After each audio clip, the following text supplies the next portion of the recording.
Yes. Regarding item number 15, my lord, I have taken consent from the other side. I am for the respondent here, my lord. You know what happened, Mr. Shidar is also bearing this for the one of the respondent. Mr. Item number 15. 25, sorry.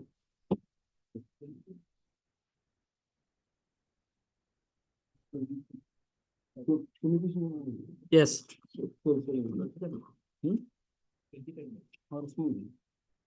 Item number? 25, my lord.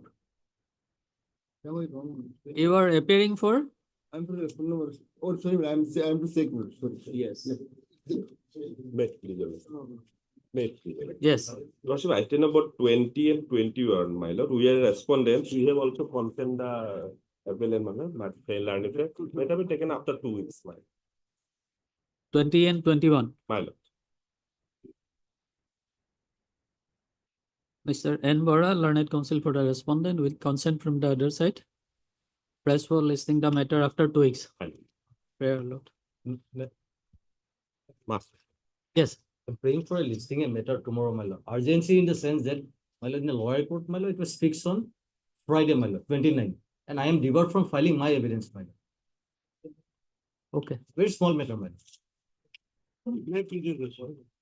Lord, I beg to mention item 17, 17. With the consent of other side, some personal difficulty today, madam. Maybe adjourn for 2 weeks. Mr. N. Uddin, learned counsel for the appellant with consent from the other side. Press for listing the matter after? After 2 weeks, sir. After 2 weeks. Prayer, Lord. In this case, lordship, I was for the respondent lordship, but my the brief has been taken back, lordship. My name is John lordship. So it might be my submission may be recorded, my lord. And my name may be directed to be related lordship. In which Other set of matter? advocates have been engaged, lordship. In which matter?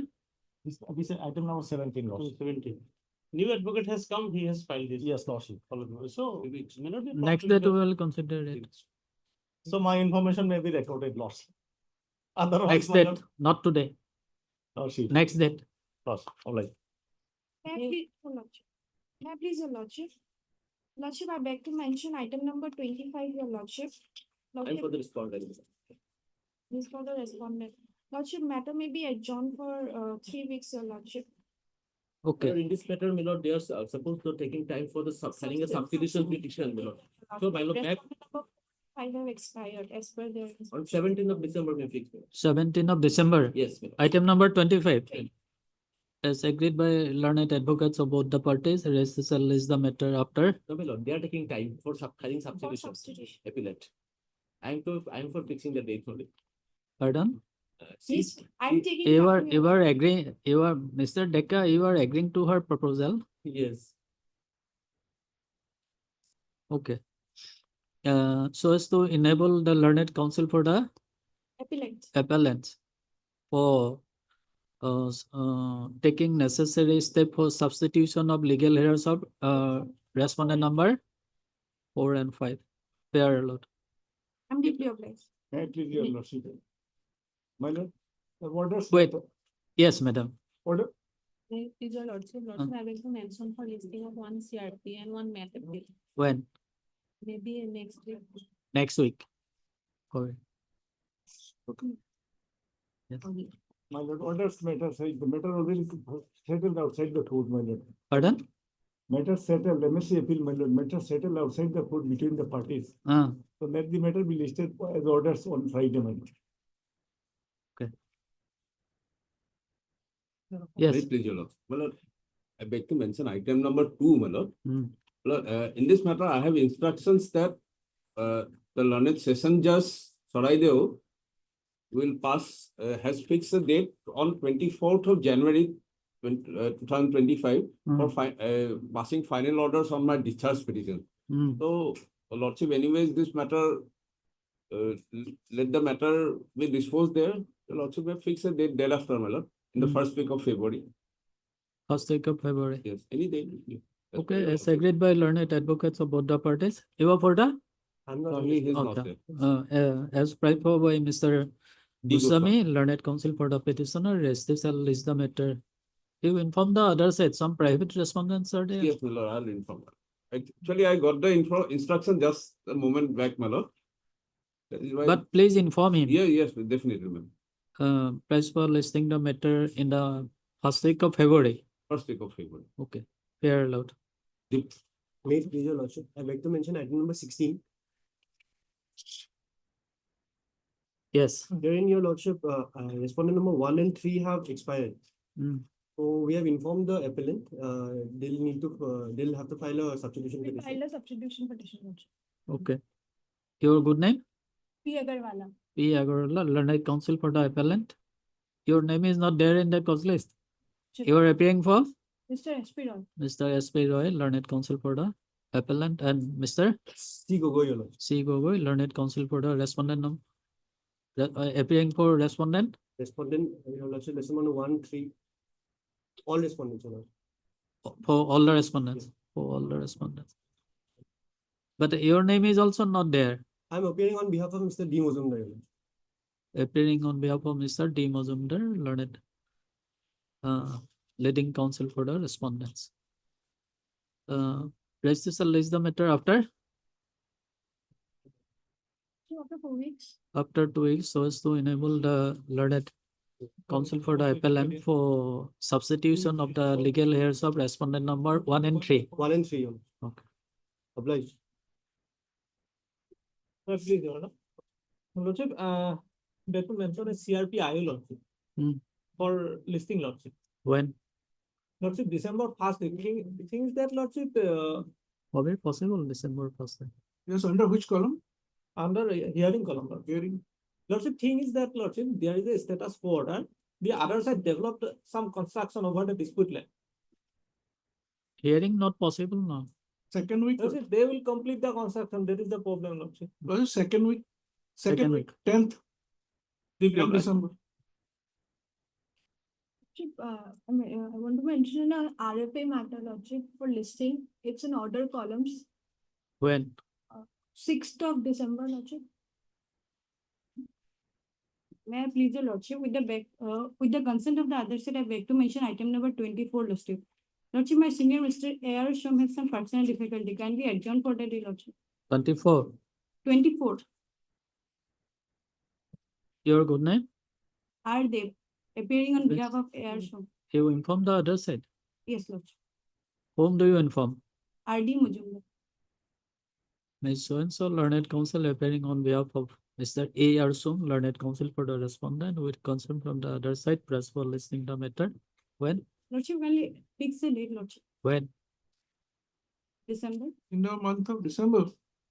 For hearing Yes, lordship. on 12th December. Obliged, lordship. May I please, your lordship? Supplementary item number 26, we have filed our affidavit in opposition. That may be called for. May I please your lordship? Mm. Lordship, on Friday, I have mentioned for one listing of one IA, lordship, Mm. on Monday, Mm. but it has not been listed yet, lordship. You go to the registry? We have tried to go there and talk to them, but due to their own problem, they have not listed the matter, lordship. Okay. So since the urgency of the matter will be listed for tomorrow, lordship.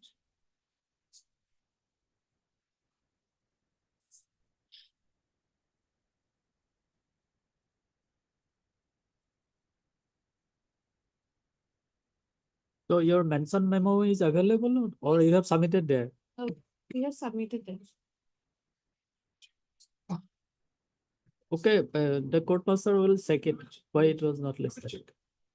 Yes, May it please your lordship. Lordship, I beg to mention item number 9 of the daily list, lordship. In item number 9, lordship, we have filed an objection, but that objection has not been tagged. The records may be called for. okay. Yes, sir. Yes, lordship. Lordship, I beg to mention one IA for listing, my lord, next week, my lord. When? Next week? On 4th December. For December. Yes. My lord, an RSA along with IA, it was listed on 25/9/2024. Thereafter, it is not listed. It may be listed, madam. When do you want? First week. On 10th, on 10th December. Obliged. Sorry, Miller. I mentioned Miller on item Miller, there is item number Miller, actually it is 15, not 25 Miller. I am for the respondent, and none of the respondent is also present, and I have taken consent from the appellant advocate, Mr. R. Goswami. So we have Item number 15, someone has already mentioned and we have. No, Only course. only he is the advocate here for the respondent. Partner also, my lord. Actually, it was based on 19. Okay. India, my lord. Mr. It may be taken next With week. learned counsel for the respondent with consent from the other side, press for listening the matter. When? 10th, my lord, 10th of January. 10th. 10th January. Oh, sorry, 10th December also. Okay. 10th. Got it. May please, your lordship, we got to item number 4 and 5, lordship. 4 and Yes. 5, lordship. I am paying for accommodation for today, your lordship. I am appearing item number 5 as petitioner, your lordship. 4 and 5. 4 and 5. This has to be heard finally. Today, in fact, I came prepared for final hearing. My learned friend is taking time because I think they've engaged somebody. So let it be first week of January. December, we have 16th. Okay. May I please, your lordship? Lordship, actually, in this matter, we are being led by our senior Mr. K. N. Chaudhary. Yesterday evening, he was engaged in this matter, lordship. So we humbly pray that we may be accommodated some time to go through the file, lordship. That's all right, but Bob, we should have been informed earlier. I would not have prepared a case. It's all right, let it has to be heard finally. We were about to, when the matter would have. First week of January? Let it be on first week of January, Lord. First week of January, lordship. First week of First week January. of January. Okay. As agreed by learned advocates of both the parties, rest the matter. 4 and 5. First week of January. Yes, 4 and 5. First week of January. The first week of January. Okay. For, it has to be heard finally. Commission hearing. I am always ready to hear the matter. Lordship. I'm obliged, lordship. It's very clear. That's why I'm getting item number 1, probably lordship. I'm not taking time, lordship. Can be 2 lordship. With the consent of other side, lordship. My senior will have a case. 2 p.m. 2 p.m. Okay. Obliged.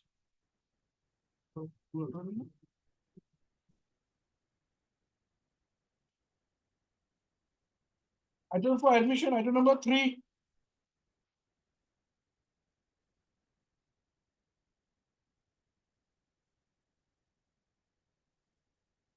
May I please, your lordship?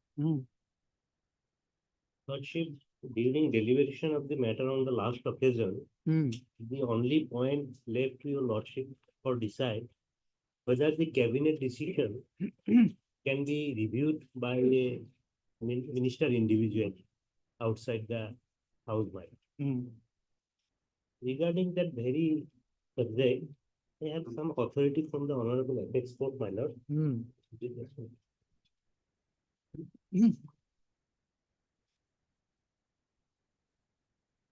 This is 2023 4 SCC 1, my lord. This is a long judgment. I am not taking much time of your lordship. May I take your lordship to page 74, paragraph 122.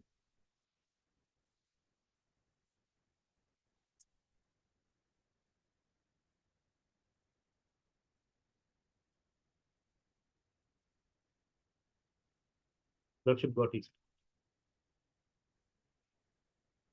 Yes. The decision in common cause and was little peculiar and riddled with some problems. The allotment of petroleum outlets by the then Minister of State for Petroleum and Natural Gas under what was claimed to be a discretionary quota was first set aside by this court by a judgment reported in 1996 6 SCC 530. Simultaneously, show-cause notice was issued to the then Minister Captain Satish Sharma as to why a criminal complaint should not be lodged against him and why he should not be directed to pay damages for his malafide action in wrongfully allotting the petroleum outlet. After the minister responded to the show-cause notice, an order was first reported in 1996 6 SCC 593, directing the minister to pay exemplary damages and also directing the initiation of procedural. Later, a petition for review was filed by the minister for recalling the order which directed payment of exemplary damages and also the registration of a case by the Central Bureau of Investigation. The decision in the petition for review reported in 1999 667 dealt with the question of collected its responsibility in the context of the contention range. It was argued by the delinquent minister in the said case that under the business rules of the cabinet, the act of a minister is to be treated as the act of the president or the governor as the case may be, and that therefore the allotment may be made by him should be treated to have been made while acting only on behalf of the president. As an extension of this argument, it was also contended that the minister having acted as a part of the council of ministers, his act should be treated their cabinet on the principle of collective responsibility. While rejecting the said contention, this court held in common cause that the immunity available to the president under Article 361 of the Constitution cannot be extended to the orders passed in the name of the president under Article 77(1) or 77(2). Dealing with the concept of collective responsibility, this court held in paragraph 31 as follows. The concept of collective responsibility is essentially political concept. The country is governed by the party in power on the basis of the policies adopted and laid down by it in the cabinet meeting. Collective responsibility has two meanings. The first meaning, which can legitimately be ascribed to it, is that all members of the government are unanimous in support of its policies and would exhibit that unanimity on public occasion, although while formulating the policies, they might have expressed a different view in the meeting of the cabinet. The other meaning is that ministers who had an opportunity to speak for or against the policies in the cabinet are thereby personally and morally responsible for its success and failure. Thereafter, my lord, may I take your lordship to paragraph 135, my lord. The matter is summed up by page 77. As all the literature on the issue shows, collective responsibility is that of the Council of Ministers. Each individual minister is responsible for the decisions taken collectively by the Council of Ministers. In other words, the flow of stream in collective responsibility is from the Council of Ministers to the individual minister. The flow is not on the reverse, namely from the individual ministers to the Council of Ministers. So, any action or act decision taken in cabinet cannot be reviewed by a minister individually.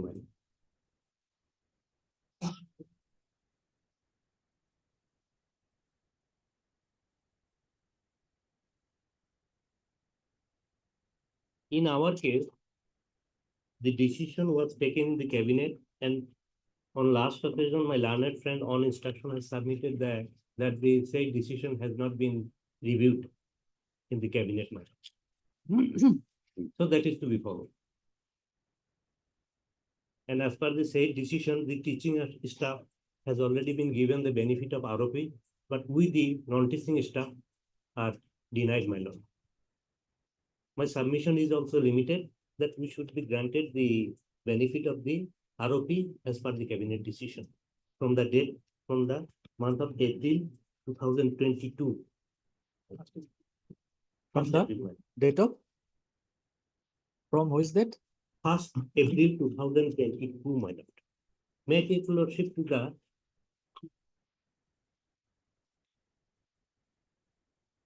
page 84, my lord, in my writ petition. Annexure 11.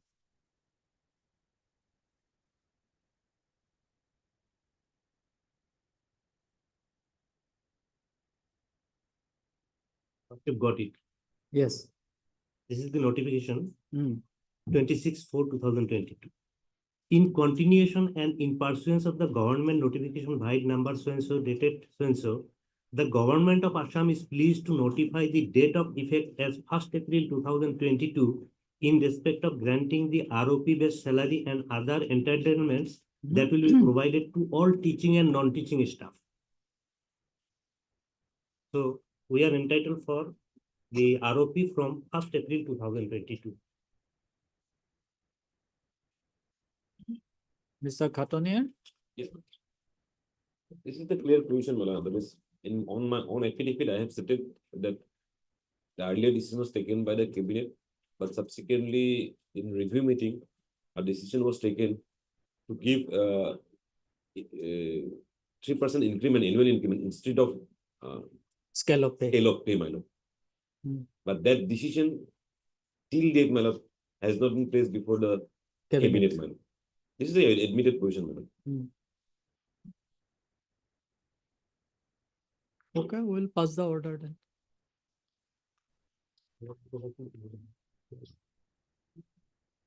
Reserve the order for timing. Yes, my lord. Heard Mr. Alim, learned counsel for the petitioner, and Mr. Khatunier, learned counsel for the respondent. Argument concluded, order reserved. I am obliged, madam. No.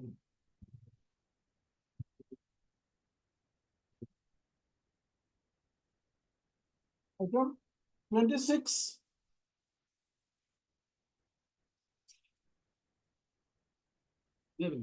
Also, yesterday, hard disk matter and fixed today for further hearing, your worship.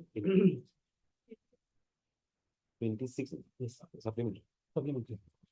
In this matter, my lord, affidavit has been called for, my lord. So my lord will take it up after some time, my lord.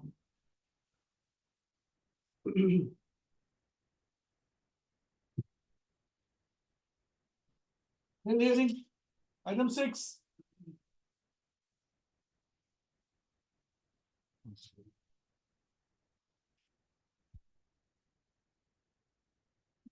May I please, your lordship. Hmm. Your lordship, the FIR. Mr. Goswami, you have received the service report, Lordship, we have received the service report. Hmm. It says that notice has been served.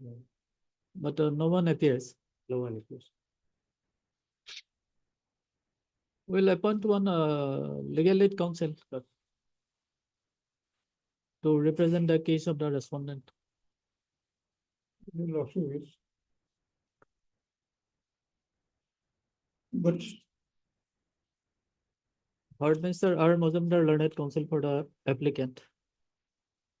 And also heard Mr. Goswami, learned additional PP for the state respondent. date may be fixed, your lordship. Mr. Goswami, learned counsel for the learned additional PP has produced the service report upon respondent number 2. Where is? But no one appears on behalf of respondent number 2.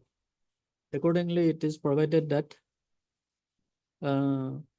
list. Yes,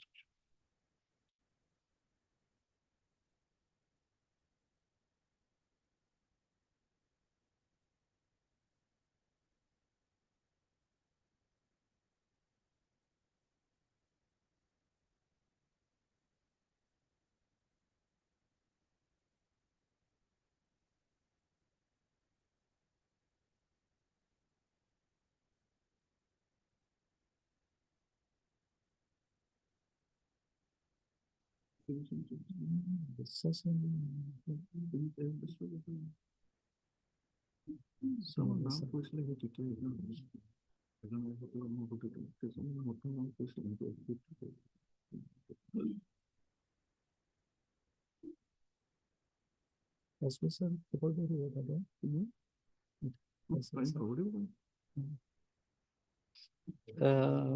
It is provided that Respondent engage Mr. S. Biswas.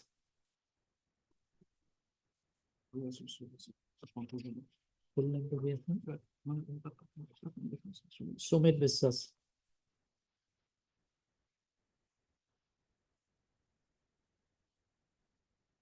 As a legal aid counsel to represent respondent number 2 herein. Respondent reflect the name of Mr. S. Biswas in the cause list and furnish the case file, the relevant papers to him within a period of 2 days from today. List the matter on Friday.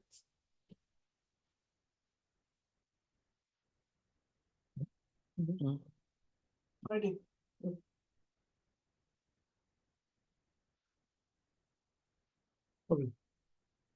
Item number 7, matters for orders.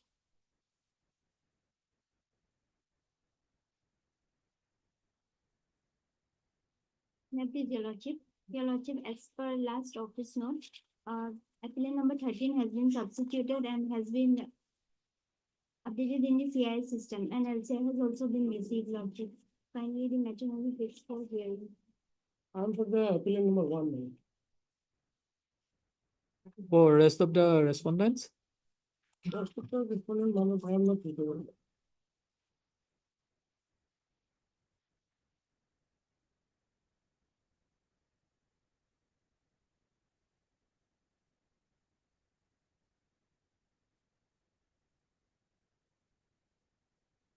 legal heirs of respondent number 13, Lordship. 13 substituted Yes, Lordship. and notice issued to them. Yes, Lordship. When?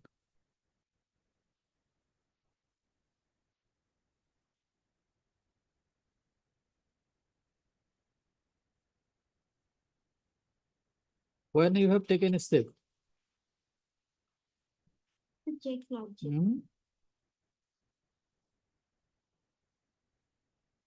Heard, miss, your good name? P. Hajarika on behalf of R. Chaudhary. Learned counsel for the appellant, and Mr. T. U. Loskar, learned counsel for the respondent number 1. Ms. Hazarika submits that she has substituted the names of legal heirs of appellant number 13. Appellant number 13 and submitted amended memo of appeal and amended cause title. Amended cause title. But office note dated 22/11/2024 is silent in respect of taking step upon the newly substituted appellants.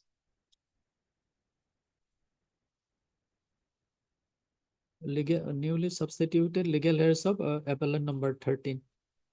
Accordingly, it is provided that the learned counsel for the appellant shall take, who will take a step? You.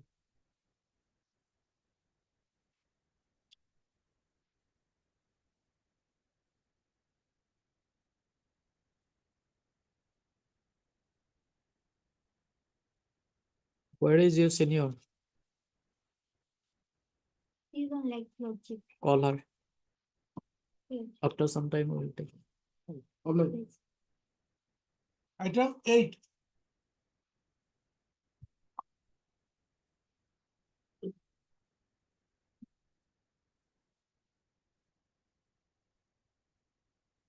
My lord, here is disputed land is 3 katha, 13 lesa, my lord. This land belongs to me, my lord. The respondent number 1 and 2 are the brothers. They had quarreled. Then they requested me to live in my land. I allowed them out of love and affection. But thereafter they did, mischievous deed. They went to the circle office and got their name mutated over the chita. Then this matter came to my knowledge much later. Then I filed this title suit before the landed court below, and I filed 3 petitions. Lordship may see my petitions, page 41.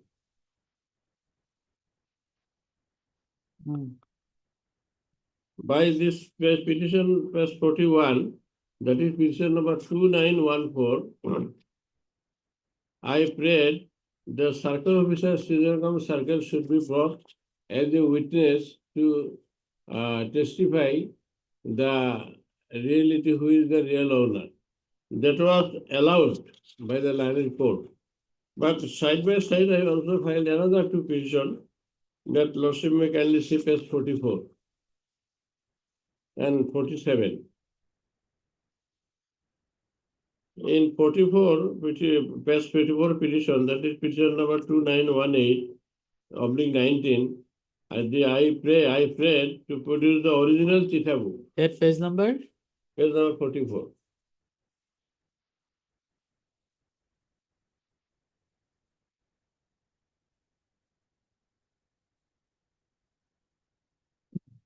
May I read one? Yes.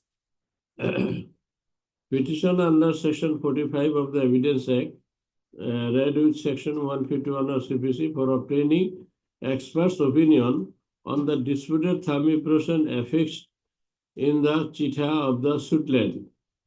The plaintiff above named begs most respectfully to state as follows: that the above noted suit is fixed today for evidence of the defendant's side after completion of cross-examination of the plaintiff and his non-official witnesses on their affidavit of evidence in chief.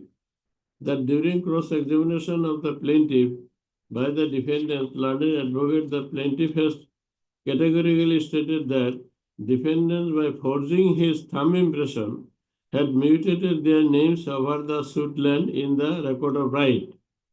That the plaintiff begs to state that the opinion of the expert on the question whether the thumb impression affixed in the Chitha of the suit land was of the plaintiff or defendant person or different person is required for proper adjudication of the suit by Honorable Court by comparing with admitted thumb impression of plaintiff.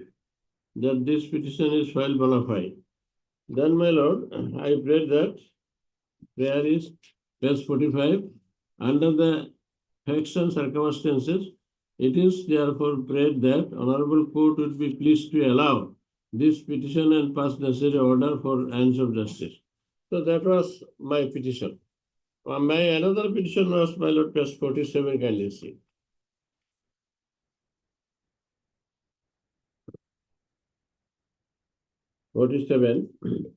Petition under order 13, rule 10, read section 151 of CPC. That the plaintiff begs most respectfully as follows: that the above notice suit is fixed today for evidence of the defendant's side. It is submitted that the plaintiff has filed a petition in the suit stating therein that before evidence of the defendant's witnesses, he seeks the expert's opinion on the question whether the thumb impression affixed in the Chitha of the suit land was of the plaintiff or of different person. For that petition under order 45 of the Evidence Act, read section 151 of CPC was filed by the plaintiff before the Honorable Court.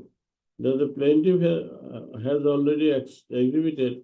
So, Mr. Mahmood, in both the petition, pair is same. Almost same. Almost same. Now, my lord, the learned court allowed my first petition. He allowed that the circle officer should come and should testify his witnesses. But so far regarding the expert opinion, that was rejected. No, this petition 2918 at page number 44. Yes. And 2919 at page number 47. Yes. Both the petitions, in both the petitions, the pair is to send the thumb impression in the Chitha book to the expert. Expert for his opinion. For opinion. Real thumb impression and that thumb impression should be compared, and therefore opinion should be brought. Now the learned court passed the impugned order that lordship may kindly see as 50.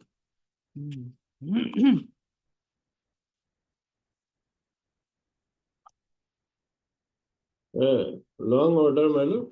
The operative portion of the order, lordship may kindly see, page 52, my lord. 52. Thus,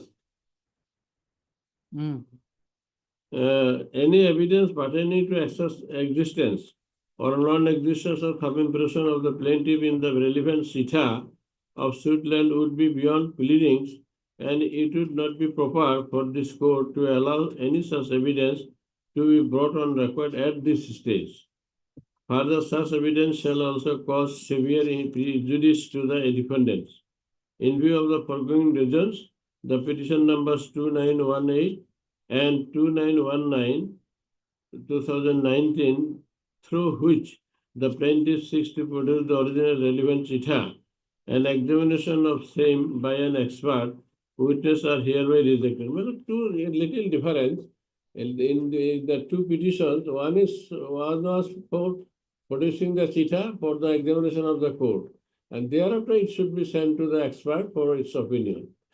Now, the court is saying, court's view is that it was not pleaded case. It was not a pleaded case. But my lord, the whole case is this.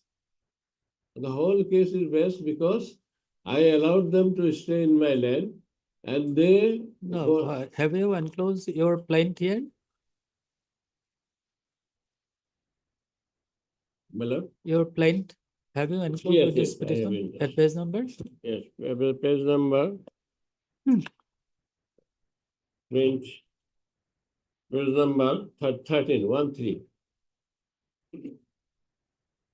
And so far, this thing indirectly covers that is page 5, para 5, page 15. That in the year 1990, in the month of February, the defendant number 1 and 2 approached the plaintiff as known person having good relation with a request to live on the suit land temporarily, as there was quarrel with brother of the defendant number 1 and 2. It is humbly stated that defendant number 2 is the in-laws of defendant number 1 with a promise to vacate the suit along with dismantling the house so to be constructed when and while the plaintiff shall ask for to vacate the suit land. And also the defendant number 1 and 2 promise to look after the suit land properly. Accordingly, on good faith, the plaintiff allowed the defendant number 1 and 2 to live on the suit land temporarily with aforesaid condition as permissive possessor. And accordingly, the defendant number 1 and 2 living on the suit land as permissive possessor since February 1990. The original addressee of the defendant number 1 was Dumuria, and that is not so important matter. Now, thing is this, 7. Both the defendant number 1 and 2 have no any right, title, interest, and bona fide possession over the suit land, nor they are the sharer of the suit land in any way. That the defendant number 1 and 2 have no inheritable right over the suit land. Now, my lord, when they have got the land mutated in their name, in chita their names are included. I claim that that is my land. Now they have converted the chita into their own name. Now, if the thumb impressions are sent, my original thumb impression and the thumb impression which is put in the chita, then it will be easier to find out the truth. And the court's intention is only find out the truth. It is the only motto of the court. So, why there is an objection and why the learned court passed the order that it is not a pleaded case? But pleaded case means, my lord, many things are not pleaded. But the whole case is indirectly pleaded that some lacuna is there. Some lacuna is there. No, Mr. Mahmood, you see this paragraph number 8 of your plaint. Yes. That due to bona fide mistake of revenue authority of Sijangam Revenue Circle, the name of defendant number 1 was entered in the record of right. Yes. Where is the allegation of fraud? No, fraud means, my lord, that is why the circle officer has been called up. Circle officer, my lord, in order to lordship, it is very simple thing. In order to transfer where is the averment of this forging the thumb impression in the Siddha book? No, my submission is this, my lord. the revenue authority Hmm. cannot in this manner put the some impression to convert the landholder to another landholder because this is tangible property. So if Whether, no, whether the circle officer was examined. circle officer was petition was allowed, but examined or not, at present I cannot say. I cannot say. First, let him examine. That petition was allowed. First, let him examine. He will produce his evidence before this court. We will see what is his version. But my submission before all lordship is this. Hmm. It is not the way. Hmm. Many mandals have been sent to jail by the government because someone's land was given in the name of someone by virtue of either false signature or false thumb impression. Hmm. So for transferring, there are only two modes, my lord. Hmm. That is sell deed, Hmm. delivery of possession. Hmm. Now, delivery of possession is permissive possession, Hmm. and sell deed is not there. So when there is no sell deed, how they can enter their name in the chitha? No, that would become clear from the evidence of circle officer. That is supposed to circle officer on what basis he did this. Yes. That bill case will be disposed of. I have no objection, but that should be kept open because many times it is done. Normally mandals do this. They take someone person and their signature or submission are brought, and one A's land is recorded in the name of B. But law says clearly there must be sell deed if that property is above. And 100. another aspect is that the learned trial court has not rejected your prayer. No, that prayer is rejected. That there is no pleadings, that's why rejected. That lordship may kindly see page 63.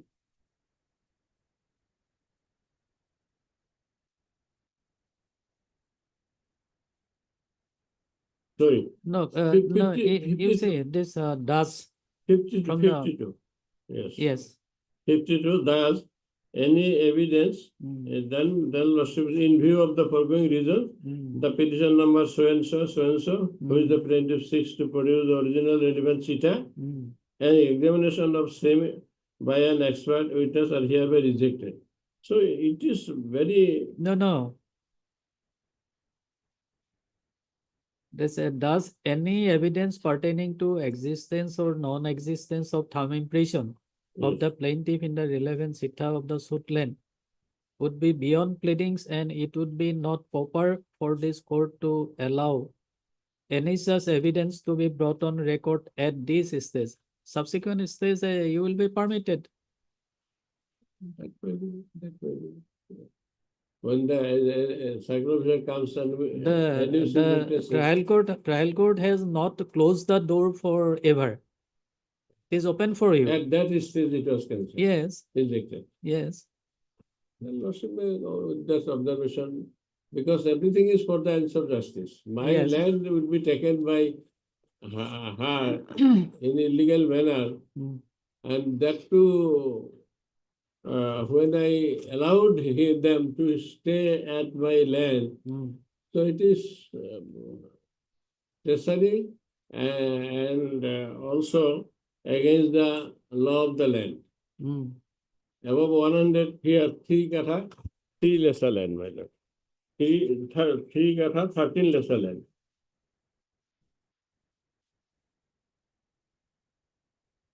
Heard Mr. Mahmood, learned counsel for the petitioner, and Madam Hazarika, learned counsel for the respondent. In this petition under Article 227 of the Constitution of India, the petitioner has put to challenge the correctness or otherwise of the order dated 25/8/2023 passed by the learned civil judge, Junior Division, North Salmora at Obhayapuri, entitled suit number 125 of 2021. It is to be noted here that by impugn order dated so and so, the learned trial court has dismissed the petition number Yes, five. 2914. 14 was allowed. 2914 was allowed. Yes, 2918 and 2919 was 2918 rejected. 2019 and petition number 2919 of 2019. Dismiss the petition number so and so so and so. And allowed the petition number 2914 2019. Mr. Mahmood, learned counsel for the petitioner, submits that the petitioner has instituted a title suit, being title suit number. What is the number? Number 57 of the 2017. Oh no, 125 of 2021. Title suit number. Yes. No, 57. No, you come to your page number 2 of your petition.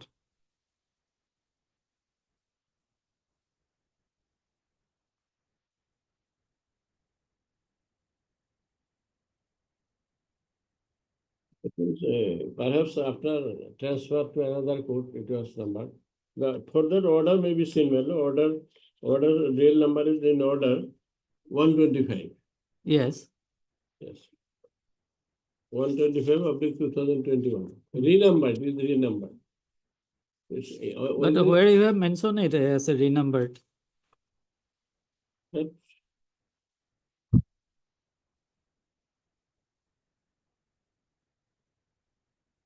And in the said title suit, yes, the it is mentioned petitioner. there. It is mentioned. Para 2, it is mentioned.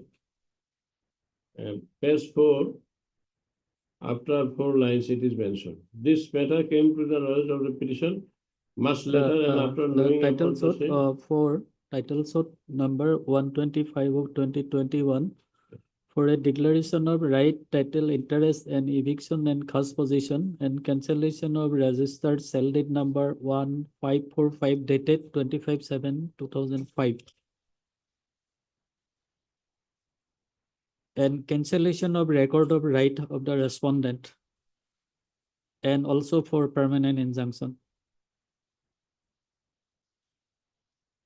During the course of trial, the petitioner herein filed 3 petitions, being petition number 2914 of 2019 for calling the Siddha book.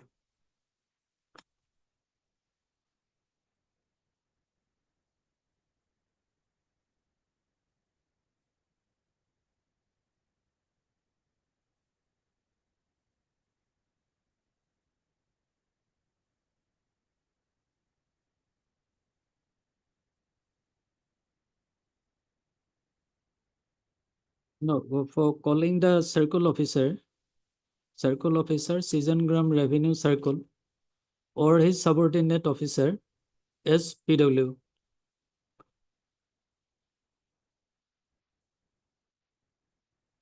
And the learned trial court, by order dated, impugn order dated, so and so has allowed the aforesaid petition. Thereafter, by petition number 2918 of 2019 and also by petition number 2919 of 2019, the petitioner has prayed for production of the original Siddha book of the concerned suitland and for sending the same to the FSL for examination of the thumb impression of the petitioner. But the learned trial court by impugn order dated so and so has dismissed the aforesaid 2 petitions. And being aggrieved, the petitioner approached this court by filing the present petition. Mr. Mahmood further submits that the respondent herein has forged the thumb impression of the petitioner in the Siddha book and got his name entered in the Siddha book and also mutated in the record of right.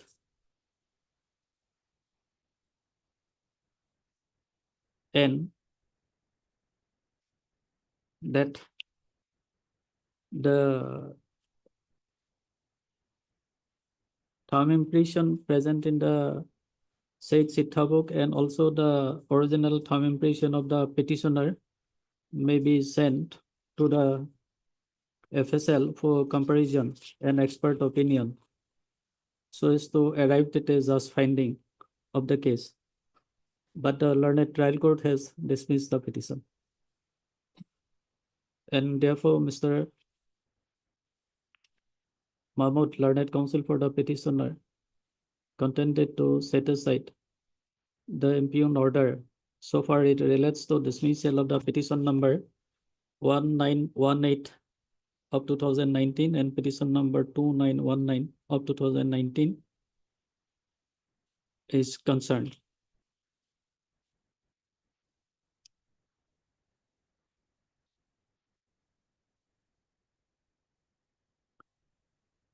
Yes, what is your submission, madam? Currently, matrimonial fixed for admission here.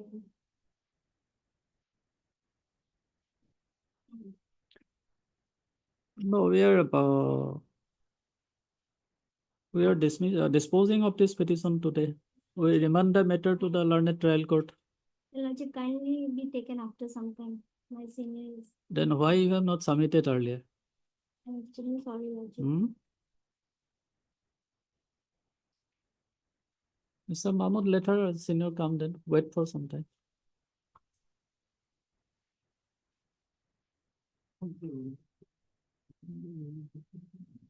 Item 9.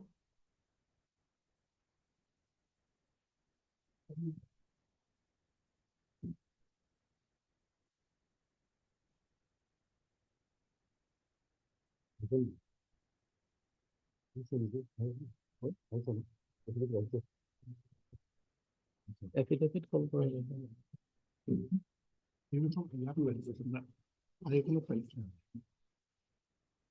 Next.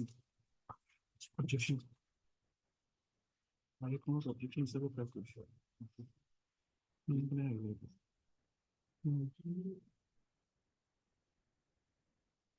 Your partner, so what I will say.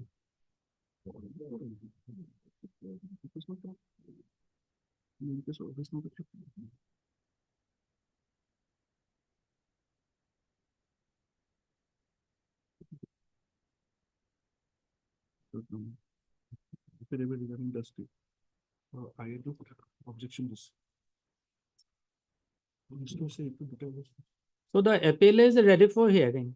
Yes, Mr. Bhuya, you are Lordship, appearing for Lordship, response. entire matter may be heard, Entire matter. Lordship, because IA have Lordship regarding injunction.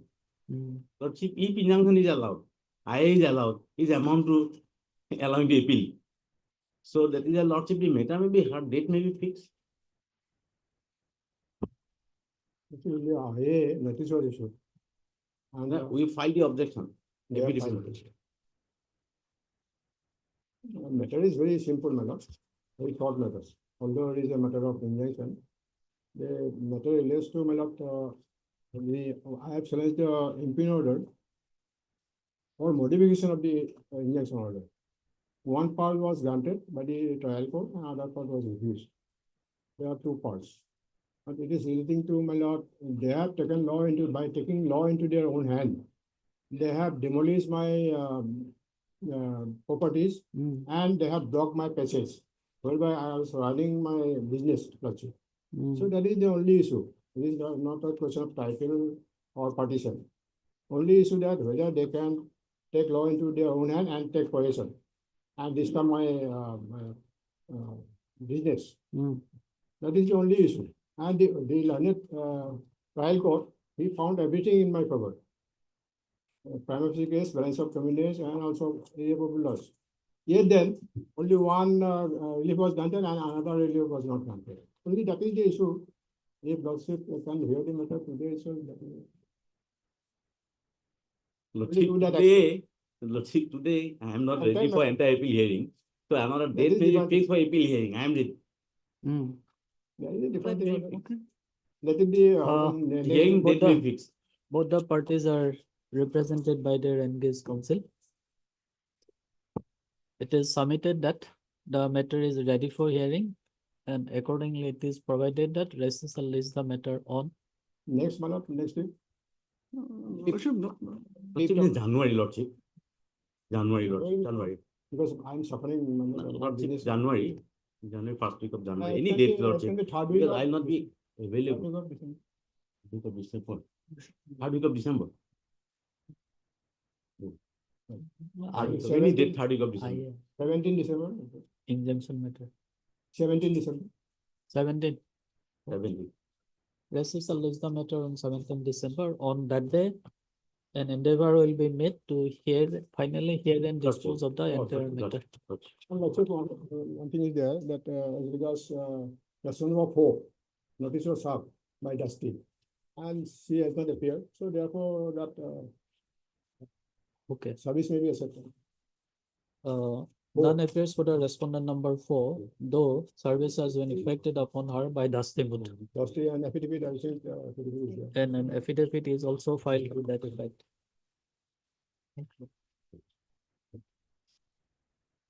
Item 27.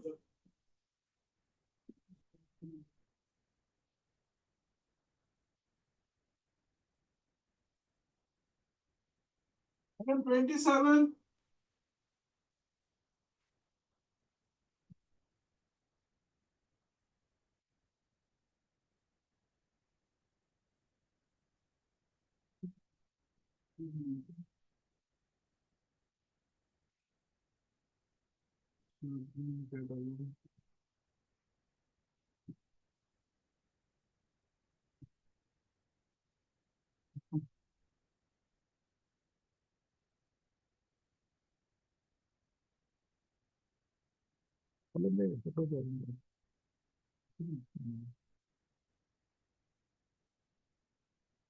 Twenty-eight. So 27. 27. Your lordship may kindly pass over the matter for time being. Who is your senior? Miss S. Nazneen. Where is she? She's on leave, lordship. Okay. 28.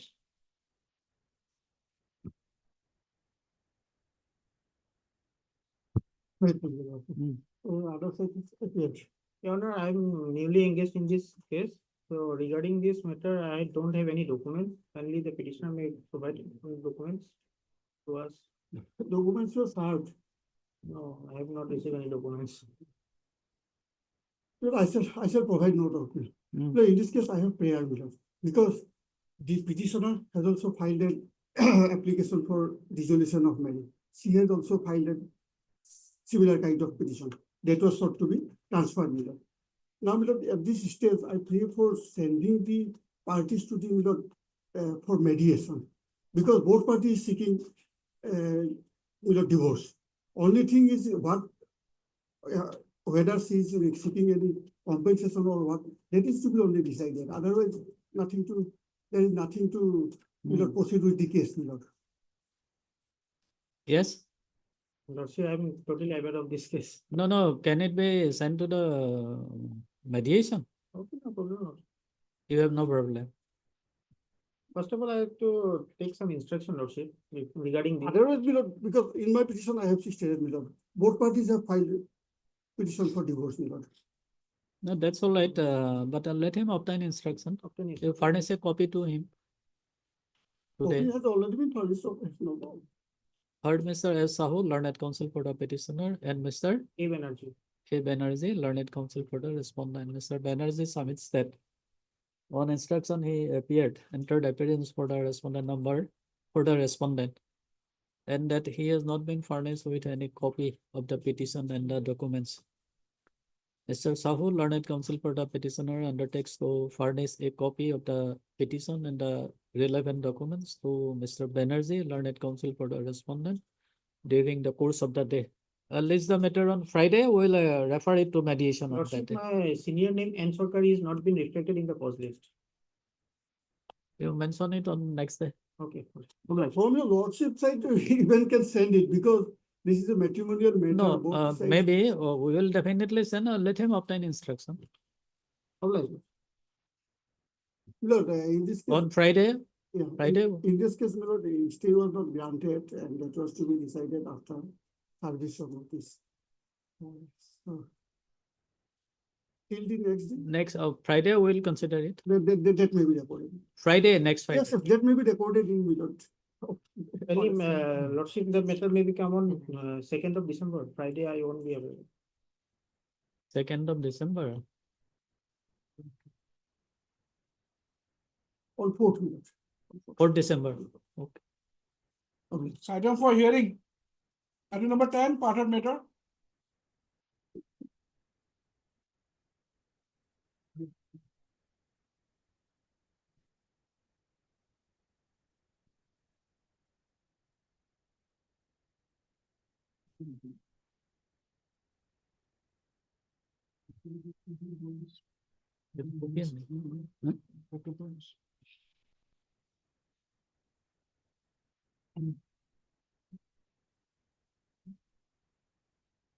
Item numbers 11 to 14. Your Lordship, Mr. V. Pukasta is on late, it, for some time.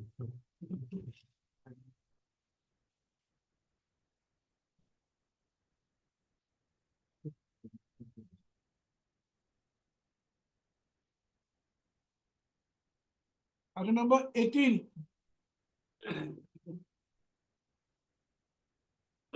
My lord, in this case, from the last order, it is revealed that the loan respondent has expired in the meantime. Unfortunately, on that day, because of my illness, I could not appear. Now, I have given telephonic, I was talked to them, only legal heirs and the date of death should be provided by them so that I can file substitution. Legal heirs to the respondent, only one loan respondent. Lordship, I can give the details to the legal side. Okay, Art Mr. Your good name? R. Islam. R. Islam, learned counsel for the appellant, and Madam P. Bora. P. Bora for the sole respondent. Already died. Ms. Bora submits that the sole respondent suffered demise. When? And she has already furnished the details to the learned counsel for the appellant. Mr. Islam submits that he may be granted 1 week time or 2 weeks. 2 weeks, it is a bit difficult in the first week of January. First week of January. 4 weeks time to take necessary step for implementing the legal heirs of the sole respondent. Pair is accordingly allowed. Recessal is the matter in the first week of January.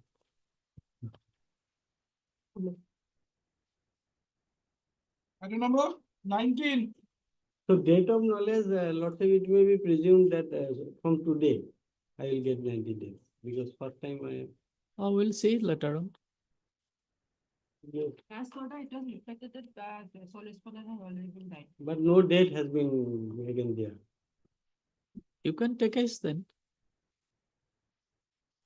So that it is not abated. Pardon? So that it is not abated, but. Those also order is passed regarding abatement. Yeah. So from today it will be 90 days. In the meantime, I will. 19.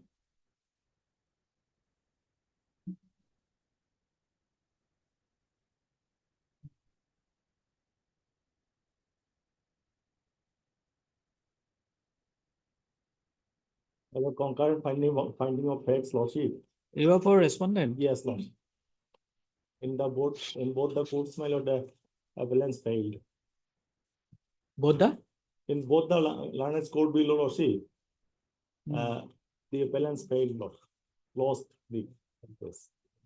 None appears for the appellant on call. How about Mr. A. M. Ahmed, learned counsel for the respondent? M.H. Ahmed. M.H. Ahmed, learned counsel for the respondent number? All respondents. For all the respondents present. List the matter after 1 week. The date may be fixed, Lordship. A date may be fixed on any date, Lordship. Okay. On the other hand, Lordship, the only copy of the memo of appeal has been sharped up upon me, Lordship. The annexures has not been furnished along with the copy. But who will furnish you? The appellant is absent today. Observation may be given. No. 6th December.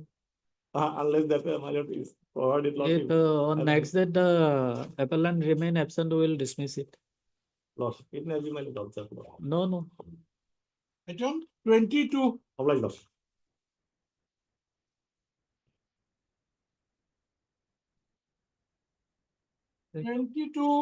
পোন্ধৰ পিছৰ পৰা list হোৱা নাই, ক'ৰ পৰা ওলাইছে বিচাৰিছে। None appears for the appellant on call. Also, none appears for the respondent on call.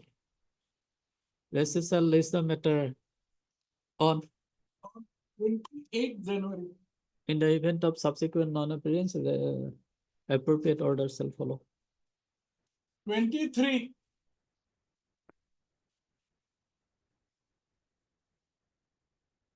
With the lordship matter may be passed for some time. You are for? J. Ahmed. Petitioner J. Ahmed.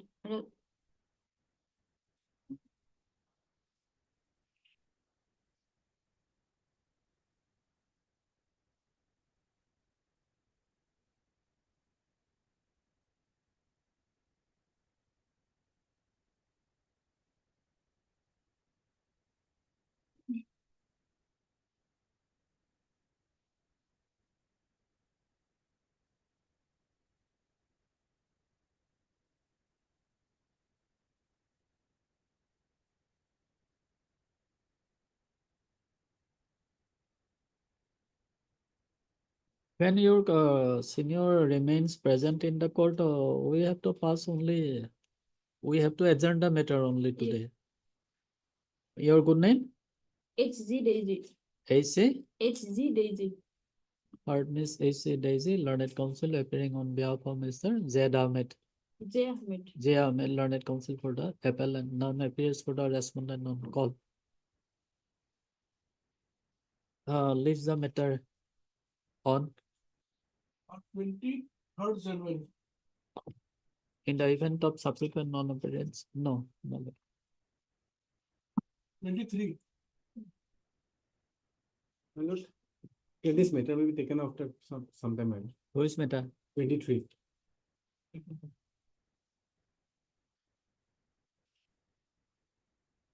Why?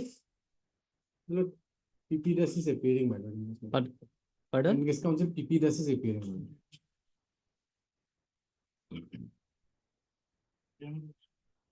Yes. So, I'm like in court number 6.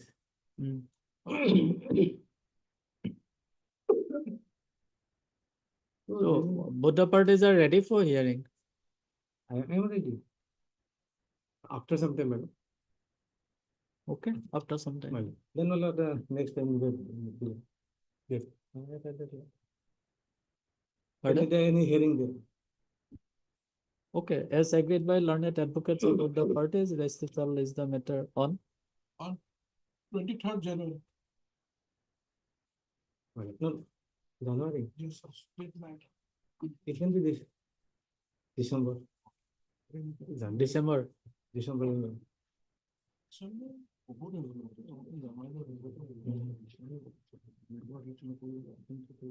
9, madam. Hearing. Okay. 9 December. Madam. Item 29.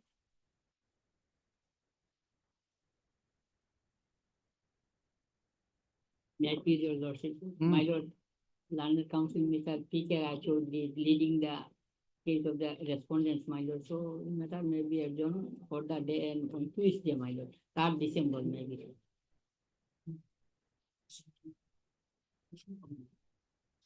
Any objection? 3rd December, the mother several occasions you are listed, but not hard. That is why even 3rd December is appropriate date. 3rd December, madam. Pardon me, sir, your good name, please? R.M. Chaudhary. R.M. Chaudhary, learned counsel for the appellant. Right. And Mr. S.R. Borbuya. S.R. Borbuya. S.R. Borbuya, learned counsel appearing on behalf of Mr. P.K.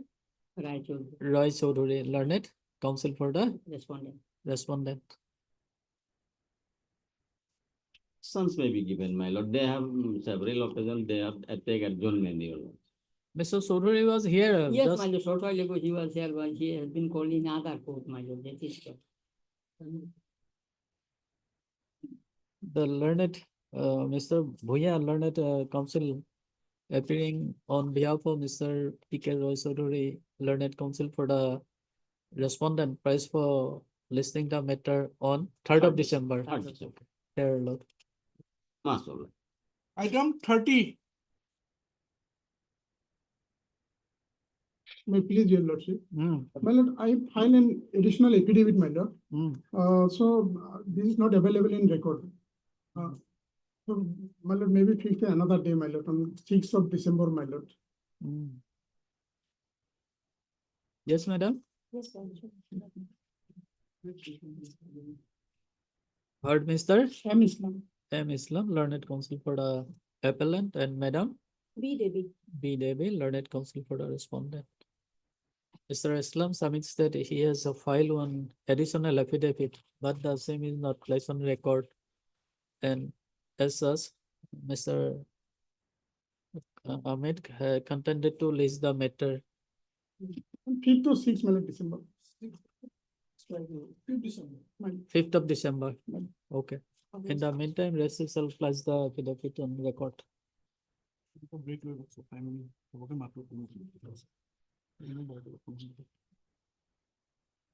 Mahmud আছে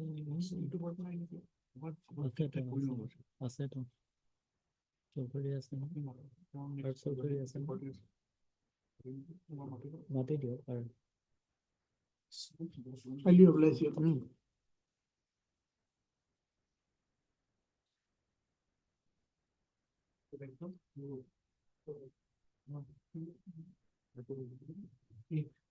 Item 8.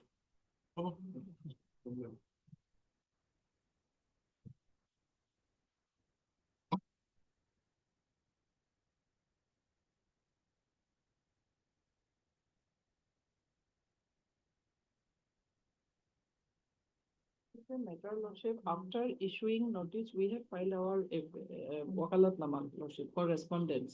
And after completion of service, if your lordship fix this matter for admission hearing, on admission hearing, your lordship can dispose it up, as this matter has not yet been admitted, lordship.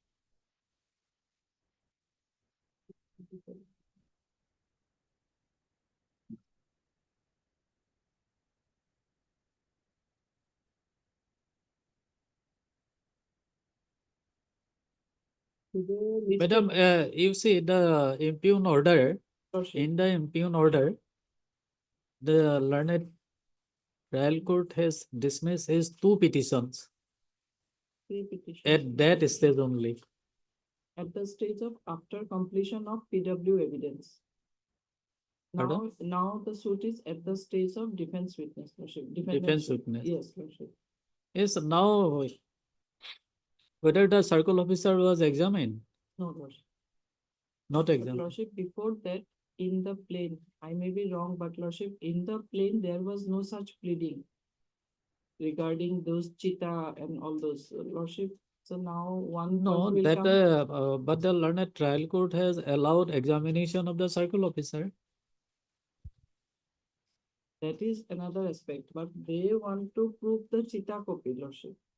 The cheetah copy pleadings are not there in the plain. Hearing today, I am not. No, ready, maybe lordship. it may not be, but the fact is that their allegation is that their signature, their thumb impression has been forged in the Siddha book. That is their play. In the year 1992, lordship. And now they filed the suit in the year 2017. And already patta was issued after second settlement, lordship. And the plain, there was no prayer for patta cancellation, lordship. And moreover, lordship, after filing or before No, that cancellation prayer is there. amendment petition is pending before the learned trial court as per information, lordship.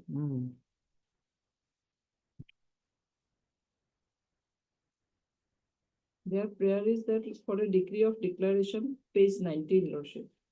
Plaintiff have bona fide right, title, interest and possession over the suit schedule A. No, madam, what I am proposing is I am remanding the matter back to the trial court. Lordship. Only after examination of the circle officer, if there any evidence comes on the record that their signatures were forged or taken wrongly, then court will consider his peer again. But if your lordship fix this matter day after tomorrow or tomorrow, lordship, I have not gone through the entire pleadings, lordship. Whether that pleading is there in their plate, lordship, Which matter? that Chita book, the recording of name of the defendants in the Chita book, lordship. That No, may. something is there in the plaint. Mr. Mahmood has shown it to me. Lordship. In fact, lordship, today this matter was listed in order column, so I have not prepared for admission yet. Okay, okay. If your lordship gives one more chance, your lordship may remand it back. Before that, I will take some instruction from them also, whether there was any pleading. Day after tomorrow or tomorrow, lordship, any day. Are it possible? Tomorrow, Lordship, 27.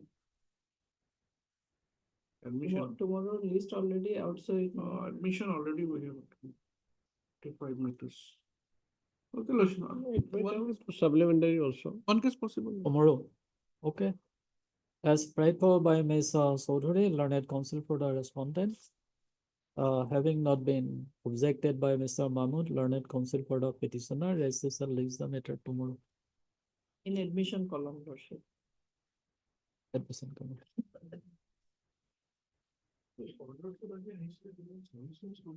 The service already complete, lordship. I am appearing for respondent number 1, 2, 3, 4.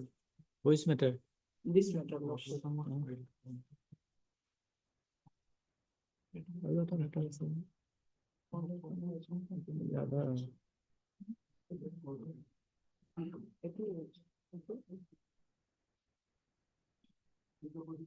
Item 7, my matter is violation, order matter. Both the parties available. Item 7. So item 7. So the appellant number 13 died. Yes, lordship. And you are representing him. Yes. Then there is no question of issuing notice. Yes, lordship. In appellant case, there is not required to issue any notice as because I have filed the substitution application along with the wakalat nama. Line to item. Dictation this now. Item 7. Item 7. Oh. Item 7.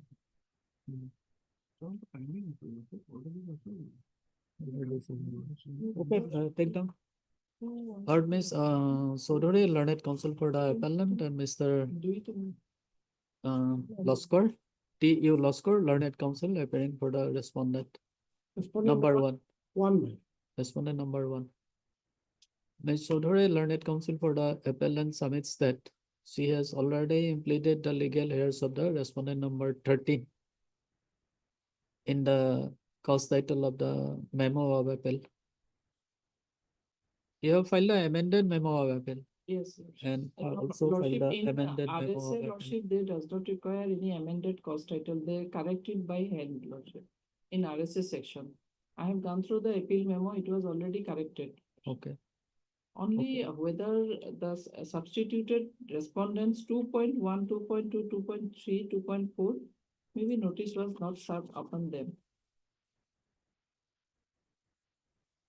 Earlier substituted and thereafter cause title was also No, corrected. there is order dated 2/12/2019. Lordship. And it is reflected that notice upon respondent number 2 to 14 has duly been served. Thereafter 2 died, lordship. We have substituted 2 by their legal heirs, lordship. And my learned friend is. There is no such record. Your lordship will find there is an IA civil number 355/2020. In that case, one order was passed on 23/11/2022, and accordingly substitution was allowed. And in appeal memo, it was already corrected by hand. IA civil number 355 disposed IA 355/2020.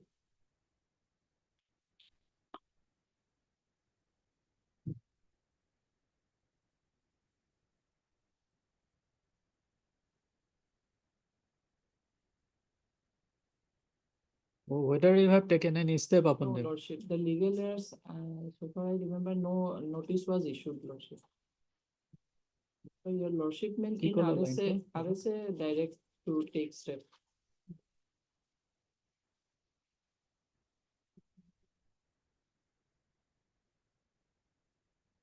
The learned counsel for the appellant also submits that thereafter, respondent number 2, Yes, Lordship. respondent number 2 also suffered demise, and one interlocutory application being IA civil number 355 of 2020 was filed And the same was for allowing implement of the legal heirs of respondent number 2, and by order dated 23rd/11/2022, said petition, said interlocutory application was allowed, and the legal heirs of respondent number 2, 1, Roman 1, 2, 2, Roman 4 is implemented, but no notice was issued to them. Accordingly, it is provided that stake upon respondent number 2, Roman 1, 2, 2, Roman 4 be issued by registered post with AD and also by usual process within a week from today. List after 4 weeks. Lordship, similar prayer in respect to respondent number 4 also. 4 was also substituted as When? per order dated 25/10/2019, and thereafter no notice was served. IA number? IA number 2117. Same order. Lordship may pass these orders. 41242. Yes, Lordship. 4 Roman 1, 4 Roman 2. I will take step of the RSA appeal memo, Lordship. In RSA, your Lordship, these orders. And So order is being passed in RSA. yes, Lordship. Step same. Earlier. Okay, list after 4 weeks. Lordship. Deeply obliged.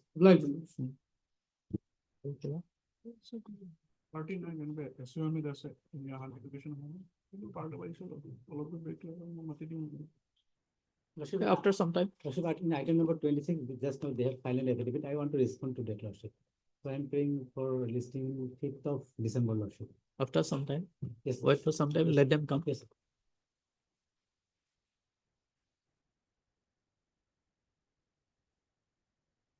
Timing item number 26.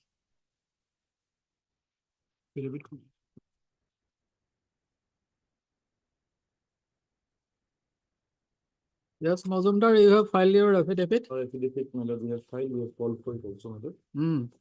and it is on record.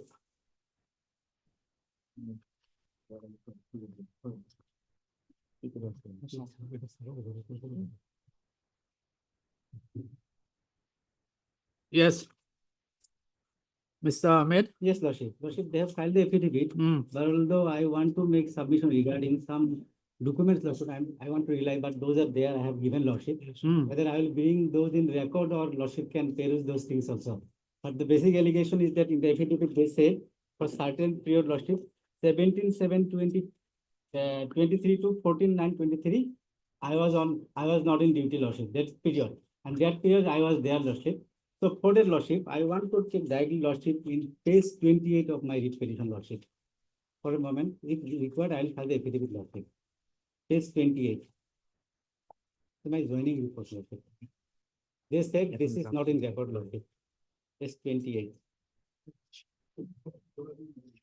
My writ petition. My writ, Lordship. This is dated 15/9, Lordship. Addressing to the DO, Lordship. With due respect, it is stated that the undersigned DO cum BMC Gaburu Elementary Education Block, Tezpur, wants to inform you that due to illness, health matter of myself and parents of other unavoidable circumstances, I did not extend a regular duty with effect from 17/7/23 to 14/9/23, Lordship. That is, I have mentioned. That's sir, with effect from 17/7/23 to 27/7/23. I have applied 2 CL, so 2 numbers of applications as per process, who is already being known to you. and with effect from 1/8/23 to 28/8/23, I applied for earned leave of two spells, that is 1/8/23 to 10/8/23 and 11/8/23 to 20/8/23. Through a handwritten application with pay scap got from it to PO office. Also, from 1/9/2023, I have applied for extraordinary leave for 2 months up to 30/8/23 on self and parents' health checkup and care ground. Now, as myself feels mentally sound, Lordship, sound and physically fit, I want to withdraw extraordinary leave with effect from 14/9/23, which I applied, Lordship. I want to withdraw onwards and for remaining applied days. So I have withdrawn with this letter. Their Lordship, then with this letter I have joined. Now they said that in their report, this letter is not available with the report. Now, Lordship, see the inquiry report, Lordship. This is not my report. Page 31. Page 31. They said this is not report, Lordship. Page 31. Findings, Lordship. Findings part. Made it in the middle. On perusal of record and report of DO Shonitpur, the delinquent incumbent so and so was allowed CL with effect from 17 July to 20 July. Subsequently, DO Shonitpur received a letter 3/8/23 issued by the in-charge so-and-so Shonitpur, wherein the in-charge Bebeja Police Outpost has informed the DO Shonitpur to pass an order to so-and-so and instruct him to appear before the IO so-and-so Police Outpost on 4/6/23. As per letter of the in-charge Bebeja Police Outpost, dated so-and-so DO, Shonitpur issued a letter so-and-so, byte number so-and-so, dated 28/23 to appear before the IO Bebeja Outpost on or before 4/8/23 in connection with PS number so-and-so under so-and-so. The in-charge Bebeja Police Outpost has mentioned in his letter that Siri so-and-so is absconding to avoid police arrest. Now he is on 3 years bail from Honorable Guwahati High Court. High daughter is so-and-so, so-and-so. And he joined in the office of the DO Shonitpur. This is my not report. Tezpur on 15th September 23, Lordship. This course of action as per outcomes of police officer, so Lordship, this is the inquiry report where the inquiry office and officer was presenting officer and inquiry officer to the deputy director. They, after perusal of the record, says, I have joined my duty 15th of June, September. Now by this affidavit, they said I have not joined. My only case is that, Lordship, I was only, those are withdrawn, and they did not allow me to function because in my place, some in-charge person was given. So as I applied, Lordship, in their affidavit committee reflects and record, they given in-charge block officer in my place. The one sub-inspector. Better you file an affidavit. Yes, sir. Enclosing these documents.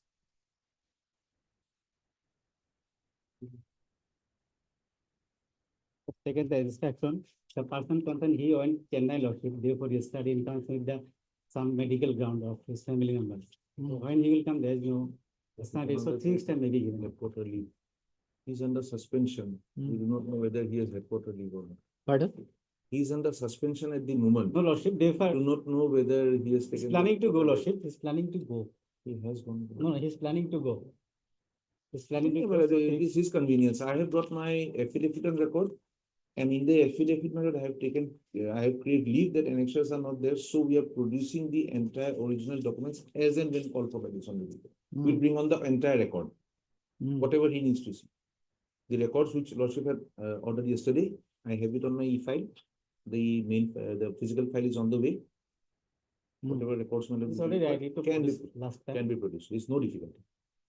3 weeks, after 3 weeks, Lordship, date maybe not given, 3 weeks, after 3 weeks. In the meantime, I will file. Heard Mr. S.U. Amel, learned counsel for the petition. In counsel for the respondent number 1 to 4. Mr. Mazumdar submits that he has already filed the affidavit and the original file is also on the way and will be produced as per convenience of this court. And Mr. Ahmed, learned counsel for the petitioner, submits that he will file a reply to the affidavit in opposition filed by the respondent number 1 to 4 and press for granting him 3 weeks time. Yes, sir. They are allowed, rest is the matter after 3 weeks. Mobilization. Coming item 27 for orders.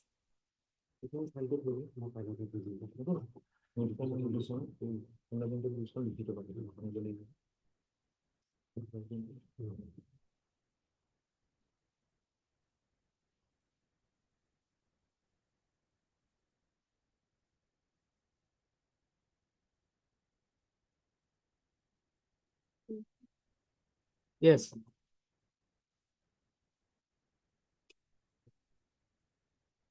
Your Lordship, Yes. I have submitted an affidavit in flag Y on dated 6/11/2024 on behalf of the respondent and the office that is shown on 22nd of November 2024. In the affidavit, it is stated that the respondent has no any objection if the case is remanded back to the trial court.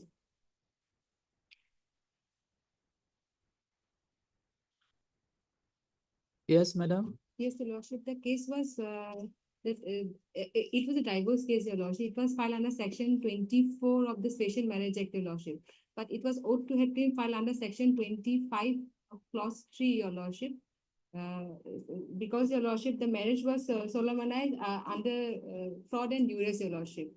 And the marriage is a voidable marriage, Your Lordship. But it was filed under section 24 as void marriage, Your Lordship.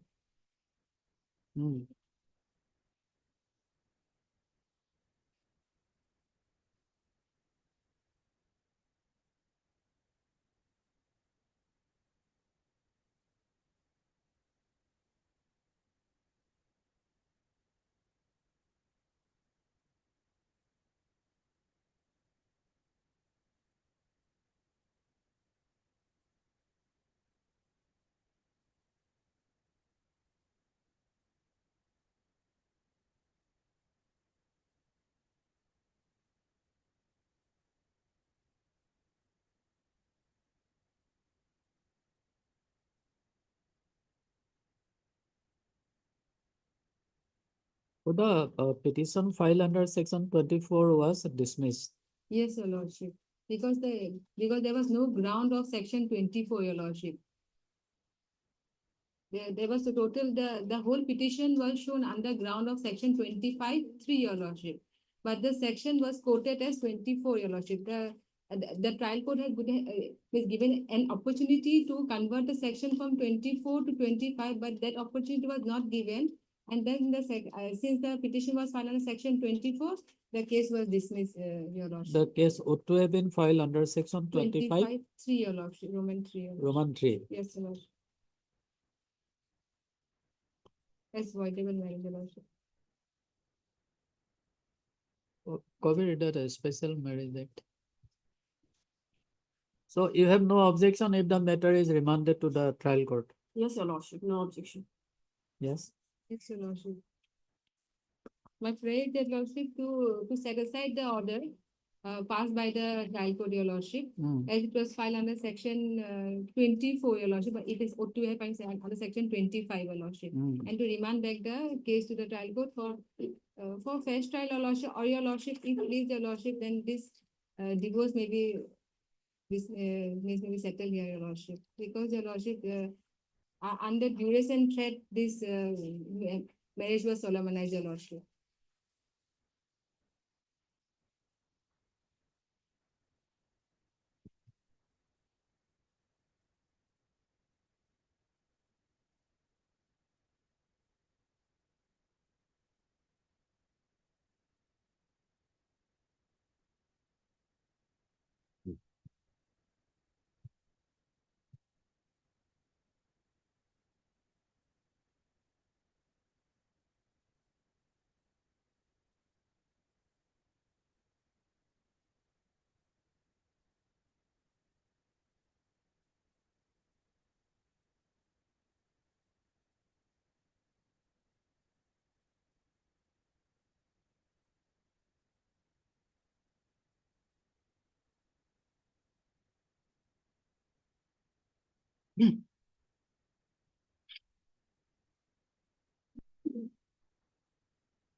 1 week, 6 December.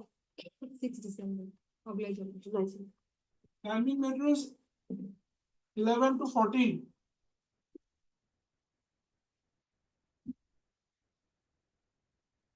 May I be also? Well, last occasion, your lordship asked me to place the fixation. And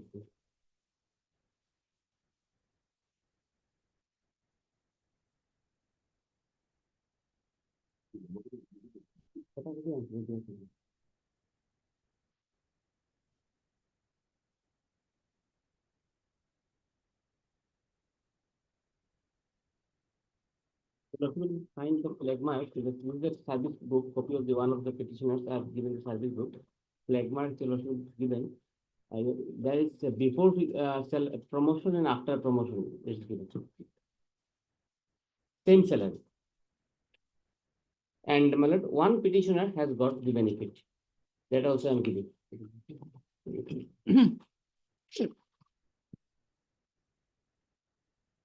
How he got the benefit?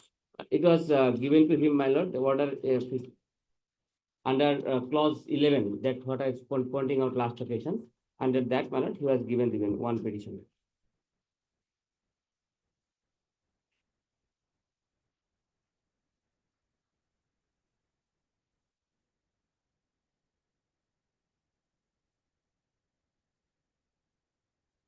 That was given in the year 2021, and he was promoted in the year 2019.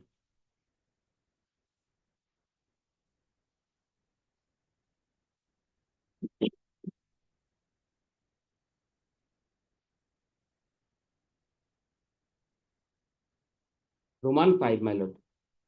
Promotional increment, 3%. Mr. Khatunier, so why there's a discrimination in respect of the present petitioner then? That I have to Some of confirm. the Yes, persons Malay. already have In given fact, benefit. as per our affidavit, they are not entitled for a 3% increment. Malay. But if it is there, Malay, it is granted to someone else, some of the petitioners, then I have to open instruction why that has been given, Malay. Malay, we fix it on after 1 week or 10 days, Malay, so that I can obtain the instruction. This Asok, he's one of the petitioners, my lord. One of the petitioners. Yes, sir. So if he has been given the benefit, then what is his grievance? His grievance is that because some impugned orders are there, my lord. That will, if my lord, this is not clarified by this honorable court, then tomorrow his benefit may be withdrawn also, my lord. That is the biting him, my lord, I'm telling.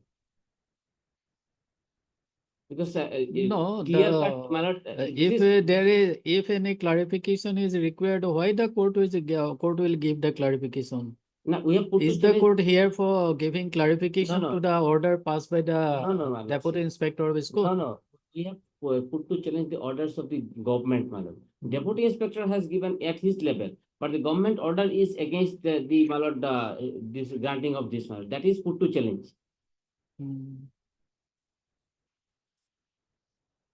Mr. Khatunier, you received a copy of this? Yes, Malay. I've got it, Malay.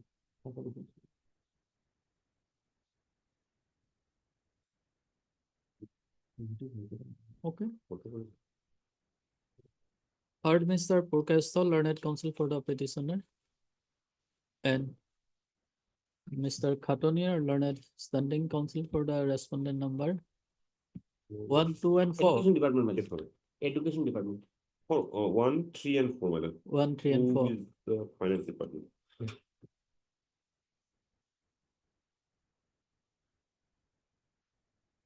During the course of hearing, Mr.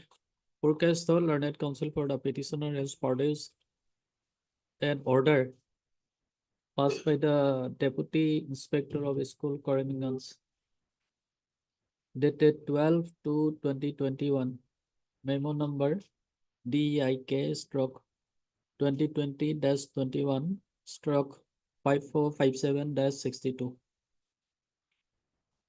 whereby the 3% increment has been given, promotional increment has been given to the to one Shri Ashok Datta. Ashok Datta, one of the petitioner of the present petition.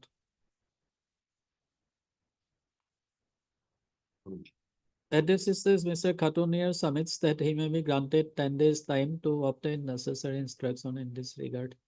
Whereof Mr. Khatunier is allowed recessal is the matter after 10 days. Yes, madam. A date will be. Correct. The documents filed by Mr. Purkaisto shall be part of the record. Pending item 10, part of letter.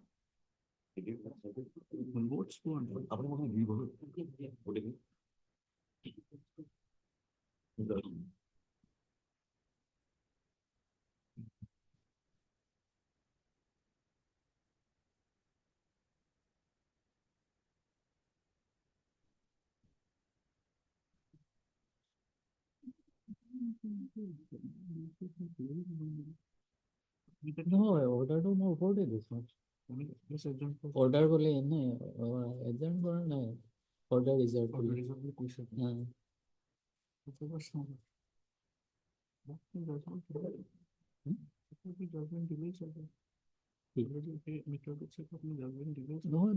again, monophone. What's your fixed rate I heard one? Tell you, my name may be reflected. Respondent one. You are for? Respondent one. Appellant was absent. Later on, Mr. S.C. Biswas, Learned Counsel for the respondent number. All the respondent. Okay. Learned Counsel for the respondent appeared. Huh? I took a the appellant to 9. Yes. But in this matter, my lord, I am representing the plaintiff, my lord, and both the courts below, my lord, while deciding the issue, mainly, my lord, appellate court. Neither, my lord, admitted fact discussed, not a prime evidence discussed, not even certain legal points issue involved in this matter, and without considering all these aspects, my lord, was scheduled, my lord, appellate court is passed to enter order. And this honorable court, while appending this fact and found that yes, 3 question of substantial question of law, they framed and found it in record, my lord. On 16 November 2021, this honorable court has recorded 3 question of law.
So, out of this 3 substantial question of law, My lord.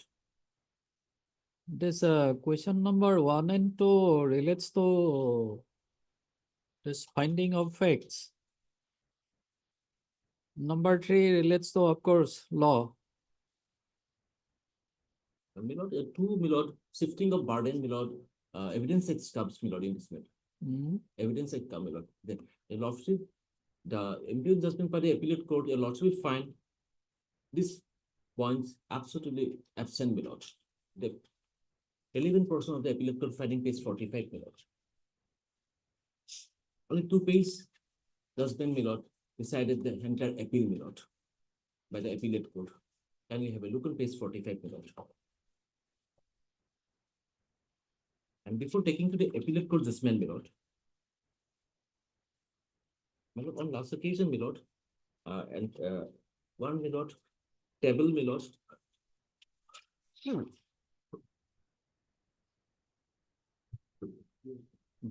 Appellate court, page 45, my lord. 9, my lord. The points for determination. Whether the plaintiffs have been able to prove that a Schedule 1 land belonged to their predecessors and the same is not partitioned. Number 2, whether the learned trial court erred in reaching the findings. Discussing reasons, decisions, 12, my lord. This is a partition suit. So in a partition suit, one has to see whether the suit property is ancestral joint property or not. Then at that one has to see whether there has been any partition or not. The plaintiff claimed that the one schedule and land stood in the names of Ainuddin, Mohoruddin, Shobaruddin, Kosher Sheikh, and Soinuddin Sheikh. There are 4 branches of shares in the Khatian having 1/4 share each. Ainuddin, Mohoruddin, Mojan, Sadhu Sheikh. The defendants claim that there are 2 shares in the Khatian, that is Boli Sheikh and Sadhu Sheikh, who are the own brothers. I am representing with the legal heirs of Boli Sheikh, and the defendants are legal heirs of Sadhu Sheikh. The plaintiff side have exhibited the final Khatian 353 as Exhibit 1, and same document is exhibited by the defendant side also as Exhibit A. I have perused the same. There are names of Ainuddin, Mohoruddin, both a son of Boli Sheikh, Sober Ali, Moinuddin, and Kosheruddin, Sonauddin, son of Sud Sheikh, Exhibit 1A. So it can be seen that basis of the claim that there are 4 branches of share in Exhibit 1, if it be shown, then the question arises that there are names of 5 persons in the Exhibit 1, then why there are only 4 branches of shares? The plaintiffs pleaded the Ainuddin, Mohoruddin, and Mojiruddin were their own brothers, and each of them got 1/4 each in the as-schedule land, and the Sadhu Sheikh got the rest 1/4 share in the first-schedule land. If Exhibit 1 is the foundation of document of the plaintiff's claim to 1 schedule land, then each of the persons whose name are in the Exhibit 1 will get 1 share, and which means 5 persons will get 1/5 share in 1 schedule land. But the plaintiffs appellant are claiming through a different angle, which shows that the plaintiff has concealed some fact in the respect of the 1 schedule land, and that concealed fact has come to out in WS of the defendants in the cross-examination of the plaintiffs 1 and PW1 covertly. PW1 in his cross-examination has said that the first schedule land was earlier of 2 brothers Khatians, that is Boli and Sadhu Sheikh. The plaintiffs are the heirs of the late Boli Sheikh because Ainuddin, Mohoruddin, Moizuddin were the 2 brothers, own brothers, and defendants are the heirs of Sadhu Sheikh. So the plaintiff have any right over the first schedule land, then same is limited to half portion only. So it is clear that the plaintiffs have told the lies to the court regarding the original owner of the 1 schedule land. Next question is whether the first schedule land is not yet partitioned. PW2, the Bachu Sheikh, the outsiders ballot, said in the cross-examination that the said suit land has been partitioned among the plaintiffs and defendant, but he does not know how much land was got by the plaintiffs and defendants. So it can be seen that plaintiffs witnesses PW2 has disclosed about partition of the suit land. Under such circumstances, no question of partition arises. From above discussion, it is found that the plaintiff's appellant side had wrongly pleaded about the shares of the schedule land. Again, the plaintiffs have failed to prove that there has not been any partition earlier of the first schedule land. If the joint property is not yet partitioned, then only the question of partition arises. In the memorandum of appeal, the appellant side had arisen a point that respondent side could not prove the transfer of land by the plaintiff's predecessors by their valid document. The failure of the respondent defendants to prove their claim, the predecessors of the claim had transferred the entire land of the share to the different person is not a material to entitle the plaintiff's appellant to get the share in the ancestral joint property. The plaintiff's appellant have to prove their own case, and in case of failure, the plaintiff's appellant will fail to get the decree. In our present case, the plaintiff appellant have failed to prove that the first schedule land was not partitioned earlier. As such, I find the trial court has not erred in reaching the findings. Hence, I consider learned rightly decreed the suit as such no interference is required in this case, my lord. Here, Lordship will find the substantial question of frame by this one I will code 3. Not even single whisper made in this case, my lord. And now like to draw your lordship kind attention what defendants has said in their evidence, my lord. No, substantial question of law is framed by this court. Yes, my lord. Then where is the point for discussion of the same by the learned first appellate court in the judgment? I'd like to take lordship trial court's finding on this point.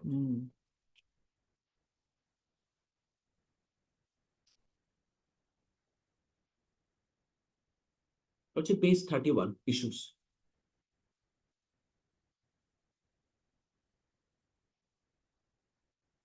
Your lordship, number 1 is the maintainable, suit is not maintainable, whether suit is barred by law of limitation, whether the plaintiff says in the right title, interest and possession. You are reading page number? 31, my lord. Issues. Mainly, my lord, issue number 3. Whether the plaintiff says in the right title, interest and possession over the land in described in Schedule A, excluding the land described in Schedule B. This is the main issue, my lord, issue number 3. And the rest are, my lord, whether plaintiff enter decree or relief court for what? Lordship, page, very next page, page 32, issue number 3 discussed.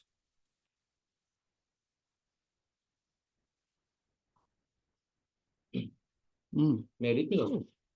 This is the crux of the entire dispute between the parties. The plaintiff says claim title over the suit land on the ground that the suit land is the unpartitioned ancestral property. Therefore, for the purpose of convenience, it needs to be partitioned among the legal heirs, that is the plaintiff and the defendants. On the other hand, the defendants have contention that the suit land has already been partitioned.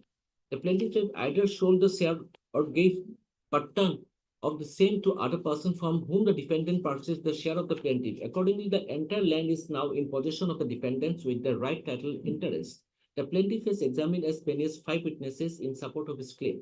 PW1, in his evidence in chief, has supported the claim made in the plaint that the entire Schedule A land measuring 18 bigha 33 lessa falls under the 4 branches of shareholders. The 3 branches are the Ainuddin, the father of the plaintiffs, that is A1A to 1C, and Mohiruddin, the father of the plaintiffs number 2A to 2E, and Moizuddin, the father of the plaintiff number 3. The 4th branch is Sadhu Sheikh, the father of the late Qaisharuddin Sheikh and Sonuruddin Sheikh. The plaintiff has exhibited 1, the final Khatian number 353, showing Ainuddin, Mohiruddin, Moizuddin, Qaisharuddin Sheikh, and Sonuruddin Sheikh as Pattadar from the aforesaid land. The plaintiff has also exhibited Exhibit 3, the certified copy of the Chita, Exhibit 4, the Jamabandi, Exhibit 5, the certified copy of the draft Chita. Exhibit 5 shows that the names of the plaintiffs have been deleted from the record, and the name of the legal heirs of the Qaisharuddin defendant number 181D have been recorded in doc number 3545 so and so. PW2 and 3 in the evidence in chief have corroborated the evidence given by the plaintiff. In his cross-examination, the plaintiff has admitted the entire land measuring 18 bigha 3 lessas were originally belonged to their grandfathers, Boli Sheikh and Sadhu Sheikh. The father of the plaintiffs, Ainuddin, Mohiruddin, and Moizuddin are the son of the late Boli Sheikh, and defendant Qaisharuddin Sheikh and Sonuruddin Sheikh are the son of the Sadhu Sheikh. He has further stated that he has filed a mutation case for recording his name in the suit land, but the same was rejected. From the cross-examination, it has become clear that the first claim of the plaintiff, the defendants and entitled to only 1/4 share, is not sustainable, since the entire land was the land of their 2 grandfathers, Boli Sheikh and Sadhu Sheikh. They could have at best claim that plaintiffs and defendants are entitled to 1/2 share each of the suit land.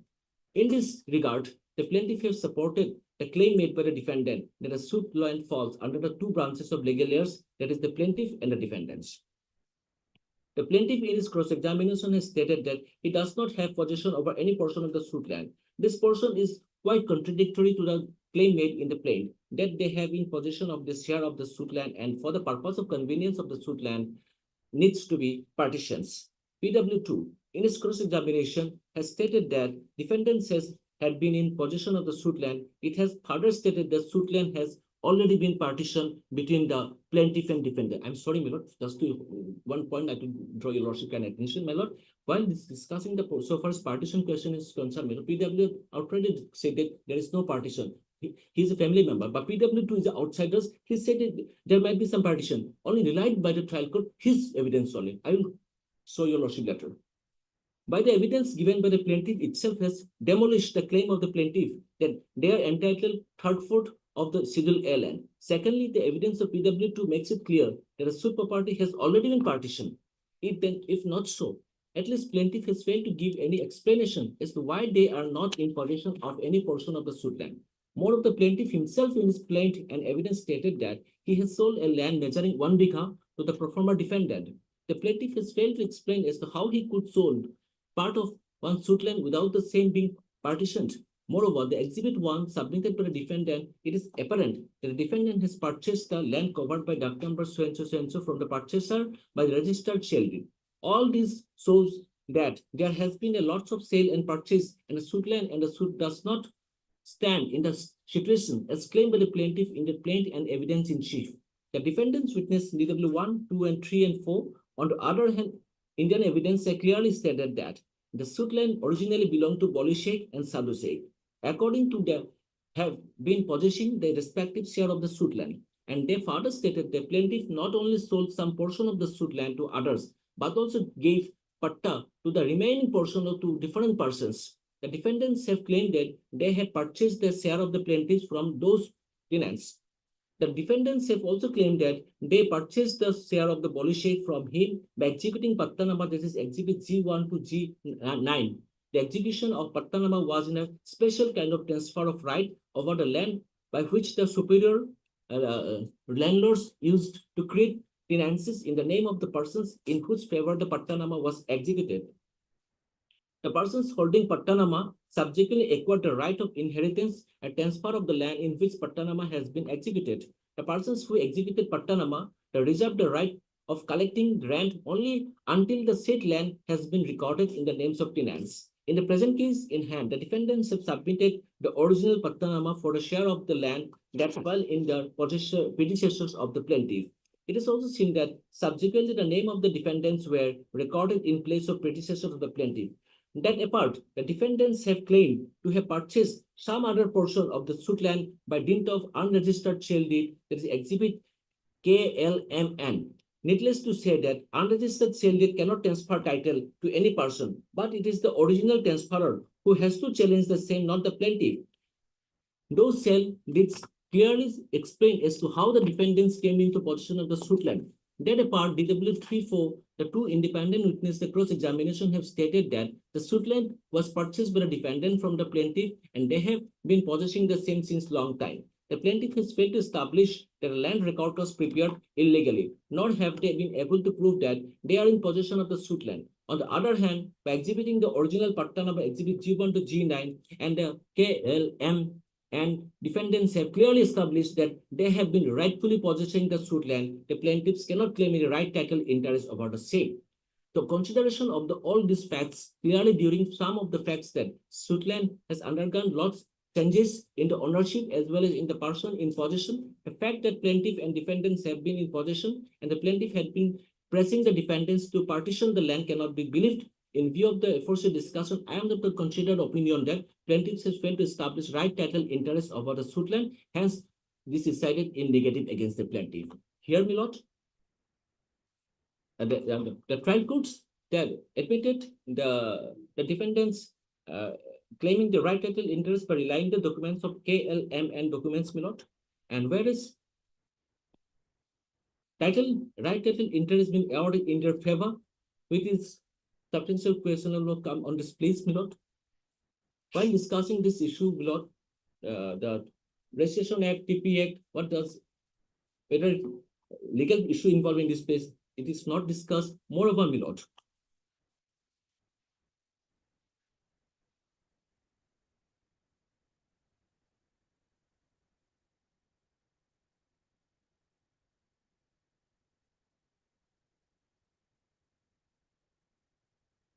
before taking to the evidence of the PW1 and DW1, my lord, DW1, from the trial court's finding, my lord, I am coming, my lord.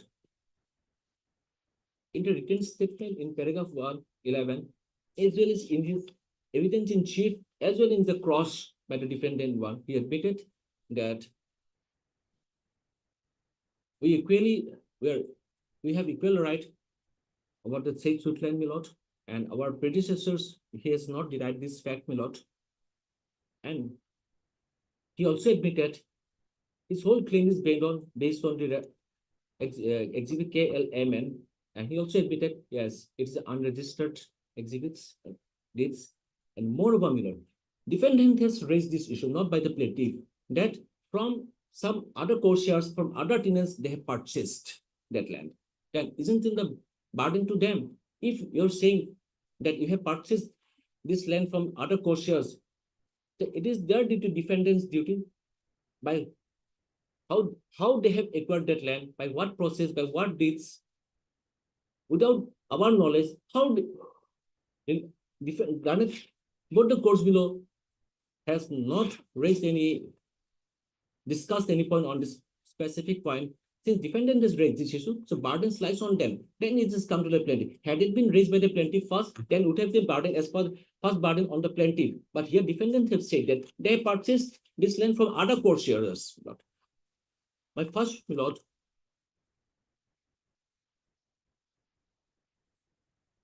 PW1, my lord. Then I'll take your defendant.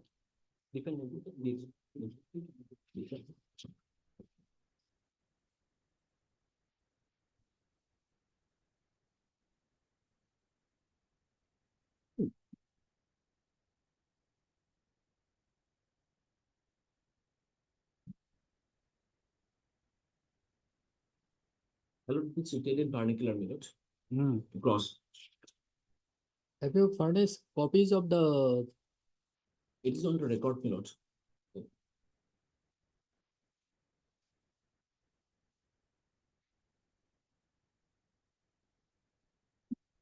But see, I can give lordship this evidence with no lordship can. The copies are available with you? Yes, my lord.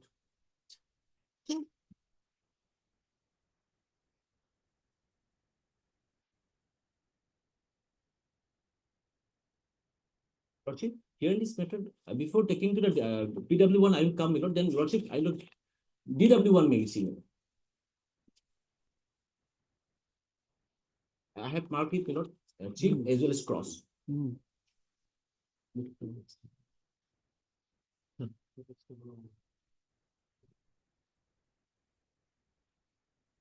DW1. DW1, chief as well as cross, dear my lord. I'm sorry, my lord. Only will that copy I have, the single copy I have. Lordship, can you this is in vernacular, my lord. Lordship. No, we can get it Xerox. Copy. DW1 to DW1 or PW1 and 2. Take that, I get a Xerox. Oh, we will start at 2 p.m. Yes, my lord. Yes, Huh? yes. In the meantime, we will get Xerox. Yes, copies. yes, yes, my lord.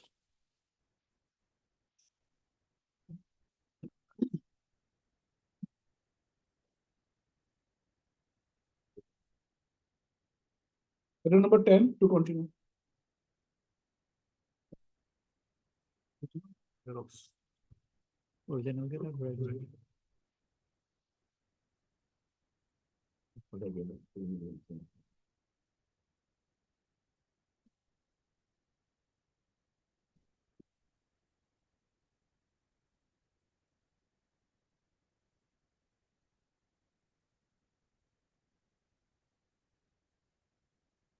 lord.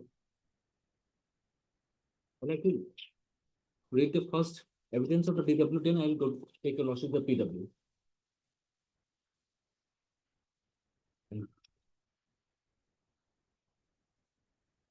And from DW's, my lord, there were altogether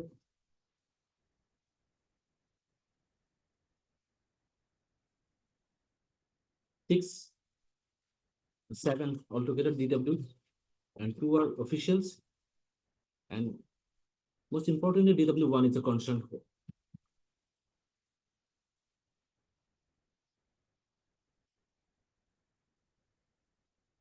My lord, examination in chief, I will read 3 paragraphs, 2, 4, and 5. In paragraph 2, that my predecessors Boli Sheikh and Sadhu Sheikh were own brothers, and they had land measured 18 bigha 1 cutter 3 lasses under Khatian number 353 in 8 numbers of ducks at village Stanpur Each of the brother had half share over the said land, and each of them had been possessing their respective share of land. Then, my lord, paragraph 4. The predecessors of the plaintiff, as well as the plaintiff's number 3, sold out 1 bikha out of land 1 bikha to the pro forma defendants, and rest share of the land of Boli Sheikh also transferred different persons by executing pattanama and delivered possessions to them, and accordingly their names recorded as riot. And thereafter we, the defendants, purchased the share of the Boli Sheikh from tenants and took delivery of possessions. Only one thing I want to point out, my learned friend repeatedly said Pattanama. It is not Pattanama, it is Pottannama. Pottannama, yes, Pottannama, yes. Pattanama and yes, Pottannama, yes, Pottannama, he's there is a absolutely correct. Sorry, Pottannama. Thank you. In this way, we the defendants have been possessing the entire land as lawful owner. And our name also recorded in the patta, and we are possessing entire land by paying land revenue to the government. Next paragraph. That the plaintiffs have left no land as share of Boli Sheikh. The share of the Boli Sheikh already transferred to the riots. As such, the plaintiff have got no right, title, interest, and possession over the suit land. Moreover, we the defendant purchased the share of Boli Sheikh from riots and occupying the entire land as lawful owner. Next, my lord. In support of my defense, I submitted the following documents. Number 8, the final Khatian 353, village number so and so. Then lordship will find exhibit KLMN are the copy of unregistered shell. Mind it, mark it, my lord. Here from, before taking to your lordship to the cross, in paragraph 2, is admitted that both the Boli Sheikh and substitute, the plaintiff and defendants have half share, equally half share of the suit land. Then paragraph 4, first time defendant have raised this point. They from some co-porters, they have taken possession, delivered possession from them, and economically they got enjoying their land, and they have said the share of the Boli Sheikh Who is part of cross-examination you are referring to? Yes, my lord. Defendant, it's important. I like to read the whole paragraph. The evidence of the TW, my lord. Cross. The suit was filed by the plaintiff claiming share on the suit land. The Boli Sheikh got 3 sons, Ainuddin, Moharuddin, and Moizuddin. Sadhu got 2 sons, Koisharuddin and Chandanuddin.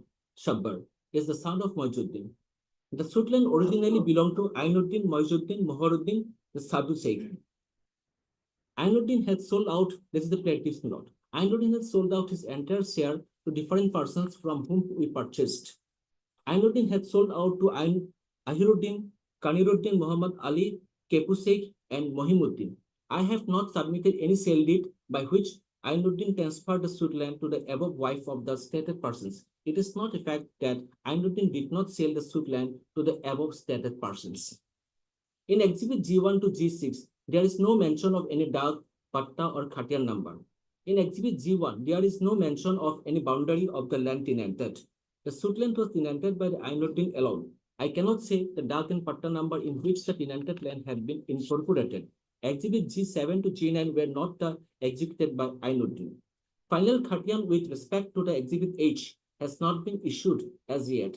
Exhibit H has been issued on the basis of the sale of the land included therein to Muhammad Ali by Ainuddin. I have not submitted the concerned sale deed. The exhibits do not contain dag, patta, and khatian number of the lands therein.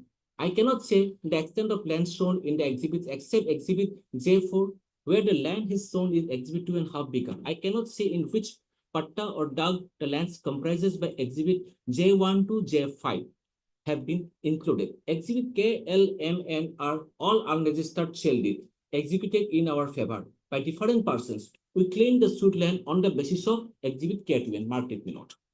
It is not the fact that exhibit G1 to G9 do not have any relation with the suit land. It is not the fact that exhibit H has been manufactured by me. It is not the fact that exhibit J1 to J5 do not have any relation with the suit land. It is not the fact that exhibits have been manufactured for the purpose of this suit. It is not the fact that exhibit K to N cannot provide any right, title, interest on the suit land upon me. In the final khatian and patta of the suit land, the names of the plaintiffs exist. They have admitted. The plaintiffs are entitled to land measuring 9 bigha. There are no other documents or other than exhibit marked by me by which the plaintiffs' forefathers sold their share of the above 9 bighas of land to us, my lord. It is not a fact that we have illegally recorded their names in the records of rights. It is not a fact that tenants have illegally obtained Rayati Kacha Khatian in their names. It is not a fact that plaintiffs and by the other branches of the shares having joint possession of other suit land. It is not a fact that taking advantage of residential distance from the defendants from a residence, we have illegally recorded our names on the records of rights and manufactured document in order to deprive the plaintiff. It is not a fact that Ainuddin of his legal heirs transferred any land of his share except 1 bigha. That is B schedule land, my lord. Similarly, it is not a fact that the Moharuddin and his legal heirs and Saber Ali did not transfer by the sale, gift, or tenancy to any person. It is not a fact that I have failed to produce any valid documents showing transfer of land by the plaintiff have or their forefathers. My lord, in this cross, first of all, my lord,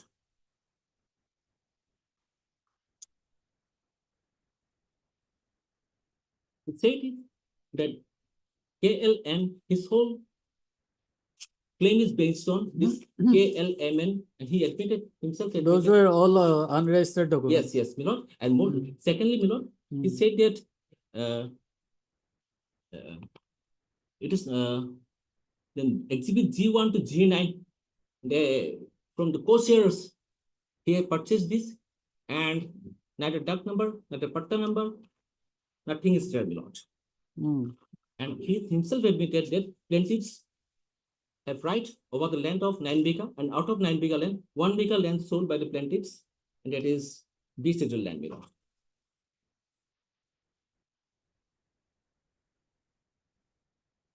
To substantiate my case, my lord, if the lordship permits me, I can read the whole DWs, but No, not necessary, yes, my lord. because being Yes. Now, my lord, sitting in second appeal, this court cannot reappreciate the evidence. Absolutely. So what purpose will be served by reading all the evidence? That means, my lord, the trial court's finding, appellate, I'm not going to appellate question, appellate court not even So now tell me whether the judgment of the trial court as well as first appellate court is based upon the exhibit KLMN, which are not registered documents as required by Section 17 read with Section 49 of the Registration Act and under Section 54 of the Transfer of Property. Support, my lord. If lordship permits, I like to rely some citation decisions of this honorable court and the honorable apex court, my lord. No, but if there is decision of honorable Supreme Court, that will serve purpose. My lord.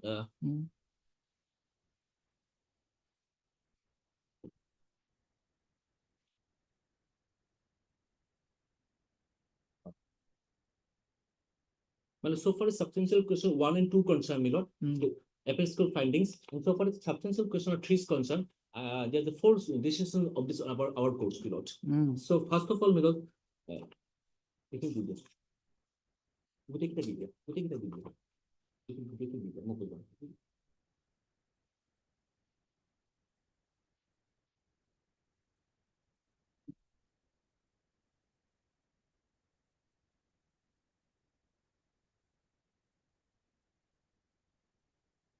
First citation I like to rely, my lord, that is 2024 8 SEC 712 paragraph 56.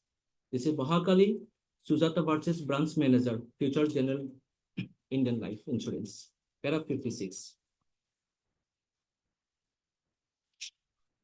Inside piece 738, my lord. Section 101 of the Evidence Act 1872 states that whoever desires any court to give judgment as to any legal right or liability dependent on the existence of the facts which he asserts must prove that those facts exist. When a person is bound to prove the existence of any facts, it is said that the burden of proof lies on that person.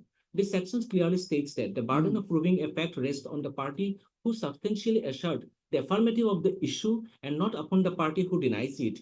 For the negative, it is usually incapable of the proof. Simply put, it is easier to prove an affirmative than a negative. In other words, my lord, the burden of proving a fact always lies upon the person who asserts the same until such burden is discharged the other party is not required to be called upon to prove this case. The court has to examine as to whether the person upon whom burden lies has been able to discharge his burden. Further, my lord, this is important. So now you tell me what is the stand of the defendants? My lord, in the instead of depending on written statement as well as in the evidence examination, chief in examination, my lord, they have said that they have purchased this land from other co-sharers whom they have claimed that we sold land to them, that co-sharers, and from them they have purchased, my lord. They have raised this. It's not the duty of them. How they purchase from No, who asserts the fact? The defendants. defendant. They have So raised this burden point. of the proof is lies upon them. Yeah, absolutely. Despite this fact, my lord, the trial court, instead of giving burden to them, my lord, shifted burden to us, my lord, plaintiff, my lord. We have never raised this one. They have raised it. From that we have sold this land to the co-sharers, from co-sharers they have purchased. Then let them prove. But both the court failed to discuss on this point. Therefore, this honorable court has framed this issue on the second question of law, my lord. Then, most important line I will read, my lord. Here, my lord. It is said that further things which are admitted need not be proved. That is one question of law, my lord. In this honorable court, while admitting this question of law, my lord, then question number 1, my lord, in the WS, in examination chief, as well in the defense, my lord, they have stated we have equal right over the land. We entitled 9 acres, that entitled 9 acres of land. Since it is an admitted fact, it need not be proved. So my first question of law is this honorable court is answered. And it is on your admission, my lord. So it is not burden of us, my lord. Why should they prove? Since they have admitted, yes, we are also equally entitled, but they have not discharged their burden, my lord. Simply they from co-sharers they have purchased. Then let them prove how when we sold to the co-sharers, how co-sharers. They have purchased it from the co-sharers. Yes, my lord. On the basis of this unregistered exhibits. G1 to G9, these are, my lord. Achha. Yeah. Then, my lord, I'll finish, my lord. The further things which are admitted need not be proved. Whether the burden of the proof has been discharged by the party to the lease or not would depend upon the facts and circumstances of the case. The party on whom the burden lies has to stand on its own, and he cannot take advantage of the weakness or omission of the opposite party. That the burden of proving a claim or defense is on the party who asserts it. If admittedly, my lord, the examination chief, written statement in the evidence, they have started it, but they have not discharged their burden, my lord. Now, most vital point, my lord, so far, substantial question of 3 is concerned regarding registered, unregistered sale deed. I like to rely 3 decisions of this honorable court, my lord. First decision, I like to 2014 5 GLT 46. In respect of this decision, in respect of question number 3, claiming title relying on unregistered sale deed, my lord. 2014 5 GLT 46. Passed by the ex-justice and Chaudhary, my lord. It is of second appeal. Paragraph 10 and 11.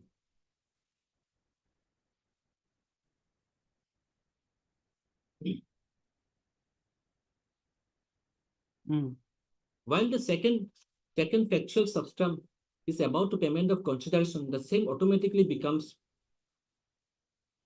It is most important paragraph 11. I'll read, my lord. Para 11. It is thus clear that sale deed, which is required by Section 17 of the Registration Act as well as Section 54 of the Transfer of Property Act, is to be registered, and is not registered. It shall not affect immovable property comprised therein, and so no title would be concerned thereby. So it also cannot be received in evidence of any transaction affecting the property by proviso to the said section. Use of such document for collateral purpose only has been recognized. The payment of consideration or transfer of title is not collateral purpose in execution of a sale deed. In that view of the matter, the inevitable conclusion that can be drawn in Exhibit Kh is that it did not involve payment of consideration. It could not affect the title of the property. Having so found, all the 4 elements constituting the sole substantial question of law in this case are to be decided against the appellant. Them holding the substantial question of law does not arise from the facts and the circumstances in that case. In that particular case, the plaintiff relied on unregistered sale deed. Accordingly, this honorable court is found that as per demands of the requirement of the Section 17 of the Registration Act as well as Section 54 ought to have been the registered one. The unregistered sale deed, they cannot claim title. My another citation, like no, not necessary. Well, no multiplication yes, is required. Yes. So my humble submission, my lord.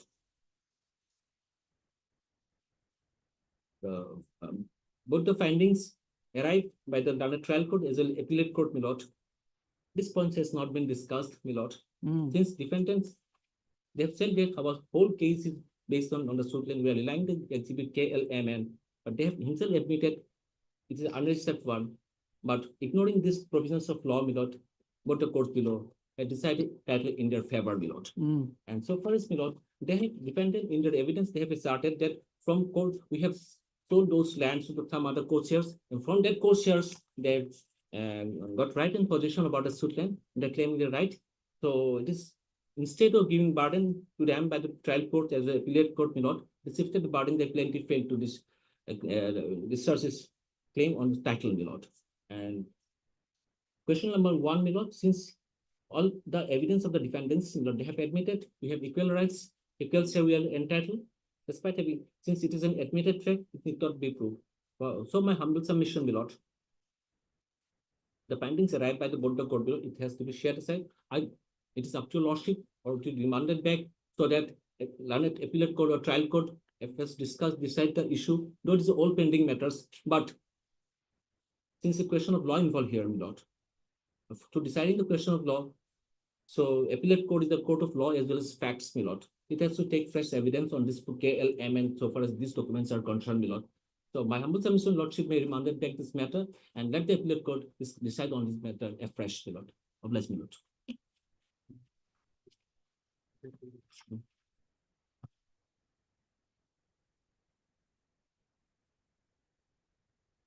Yes, Mr. Sheikh.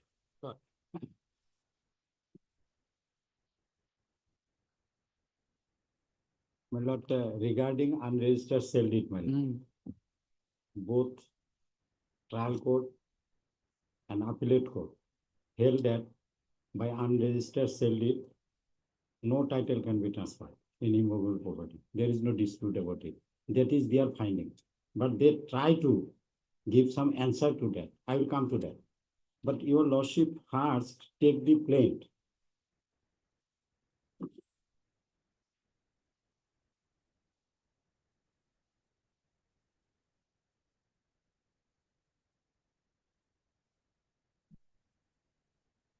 So, my lord, here, para 2, that there are 4 branches of shares. Now, my humble submission before your lordship, how there can be 4 branches? There cannot be 4 branches. Because, my lord, times and again, on Bolisek and Sudusek, they are 2 brothers. They are the original owner of the land. So, present plaintiff or defendants are the descendants. So, the land, total land is to be divided into two parts. One part will go to the defendant, another part will go to the plaintiff. Because there is no dispute about it, that Bolusek and Sudusek are 2 brothers. They own 18 bighas of land. So, here, in para 2, it is said that 4 branches of shares. How it will be answered, madam? That there is 4 branches of share. There is no 4 branches of share. There is 2 branches of share. One is Bolusek, another is Sudusek. So, madam, total land is 18 bigha, 0 gatha, 3 lesa. So, if we divide, then madam, each share will come to 9 bigha, 1.5 lesa. 9 bigha, 1.5 lesa.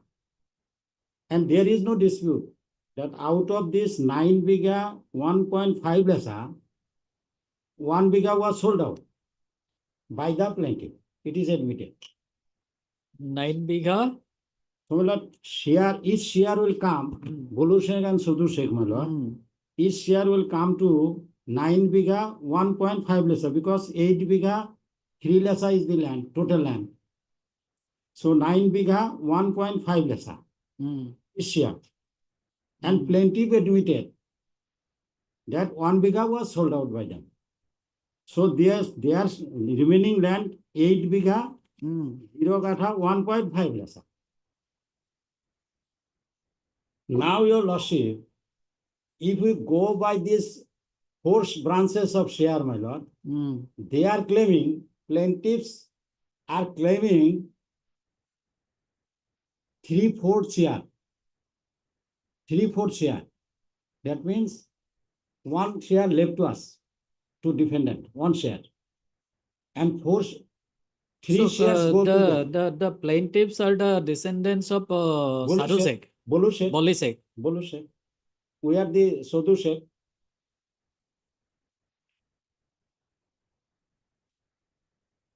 Now, your lordship, if their claim is taken into consideration,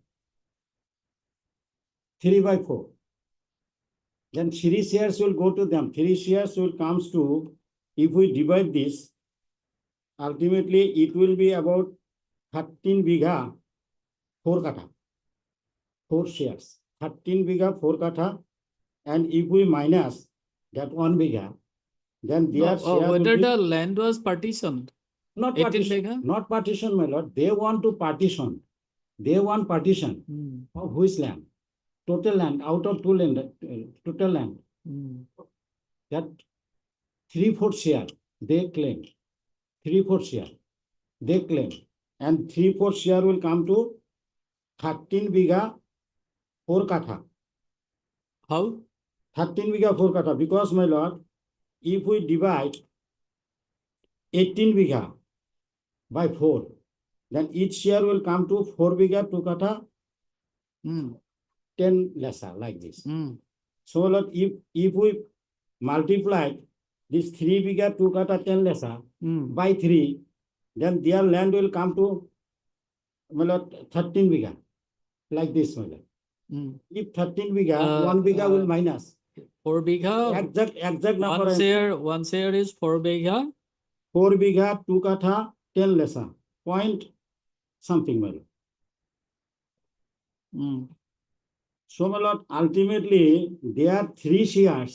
If they claim the total 3 shares, then total land will come to 13 bigha, 4 kata, 12 lesser. 13 bigha, 4 kata, 12 lesser. They claim. They claim. Minus 1, because they said that we have sold out 1 bigha. Then they are claiming, as per their plaint, they are claiming 12 bigha, 4 kata, 12 lesser. Now, your lordship will consider, they want partition. What partition will be granted to them? If your lordship did not agree with the judgment of the courts below, then ultimately we have to allow their plaint that yes, partition should be done. Partition should be done on what basis? On the basis of the plaint. What is their claim? They are claiming 12 bigha, 4 kata, 12 lesser of land for partition. So, your lordship, my humble submission before your lordship, their plaint cannot be accepted. That is why, my lord, learned appellate court says they have tells a lie. They have tells a lie that they are entitled to 3 shares of the total land. They are not entitled. Even the appellate court said that in the exhibit 1, that is the Jamabandi copy, there are 5 patadars. 5 patadars. And if that 5 patadars is entitled to equal share, then there will be 5 shares.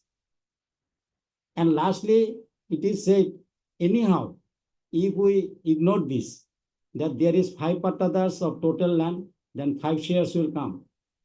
No. Because originally only 2 brothers.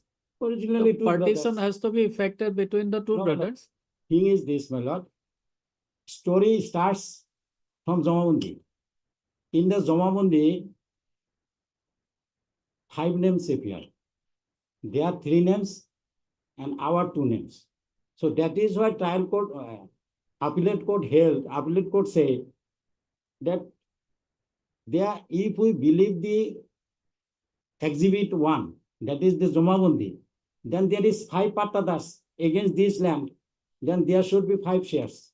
No, no.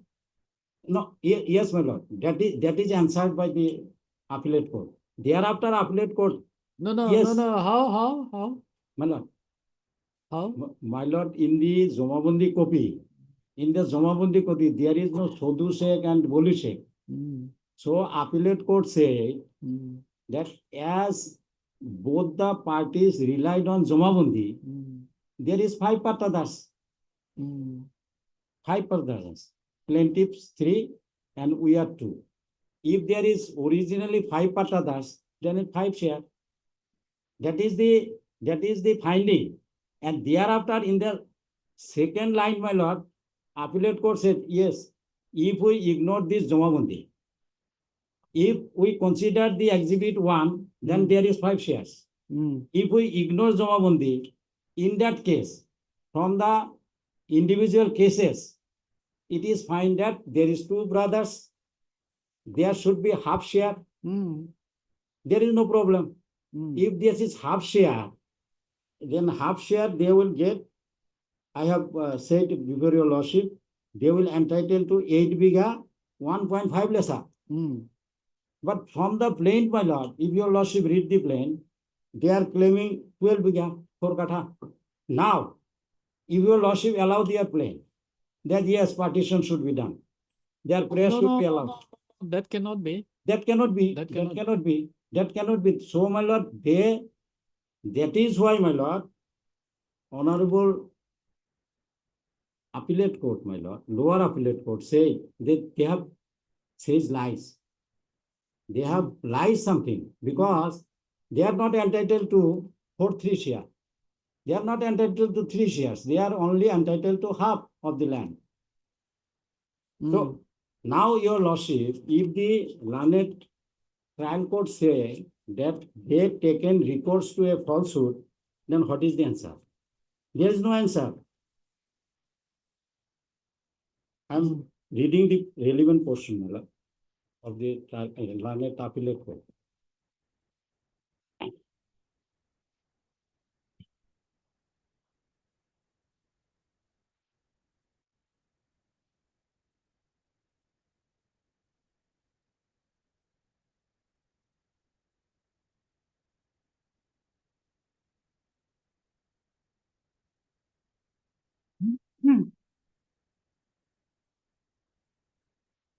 Your lordship, it starts from page 45. Case is very clear case, man. Case is very clear case. It's not that who is in possession, who is not in possession, registered deed or no deed, but they are claiming disproportionate, unproportionate portion of the land. How they can claim it? And they claim partition. If the case is allowed, they are to given 12 bigas. How it can be? Your lordship would turn to page 45. That the plaintiff side has exhibited, that is not our document, but exhibited final Khotian so-and-so exhibit 1. And the same document is exhibited by the defendant side also. Exhibit A. Our exhibit A and their exhibit 1, same document. I have perused the same. There are names of Ainuddin, Mohoruddin, both son of late Bolu Sheikh, and Sader Ali, son of Moizuddin. Moizuddin is son of Bolu Sheikh. So 3 brothers, Ainuddin, Mohoruddin, and Moizuddin. So 3 brothers. Wasiruddin, Sunauddin, son of late Sodu Sheikh. So there is division. 3 there, and we are 2. Exhibit 1 and exhibit A. So it can be seen that basis of the claim that there are 4 branches of shares is exhibit 1. 4 branches of share is exhibit 1. If it is so, then a question arises that there are name of 5 persons in exhibit 1. Then why there are only 4 branches of shares? Plaintiffs plead that Ainuddin, Mohoruddin, Moizuddin were own brothers, and each of them get 1/4 each in the scheduled land. So 1/4 each means 3/4. Scheduled land. And Sodhu Sheikh got 1/4 share. How it can be? Sodhu cannot get 1/4 share, because Sodhu will get half share. So their claim, my lord, is not sustainable. How Sodhu will get 1/4 and other 3 brothers, they will get these 3 shares from one side. From Bolu side, Bolu Sheikh, how they can get 3 shares? And Sodhu Sheikh only get 1/4. 1/4 share in one scheduled land. If Exhibit 1 is the foundation document of the plaintiff's claim to a scheduled land, then each of the persons whose name are in the exhibit will get 1 share. What I have said, Mother, which means 5 persons will get 1/5 share in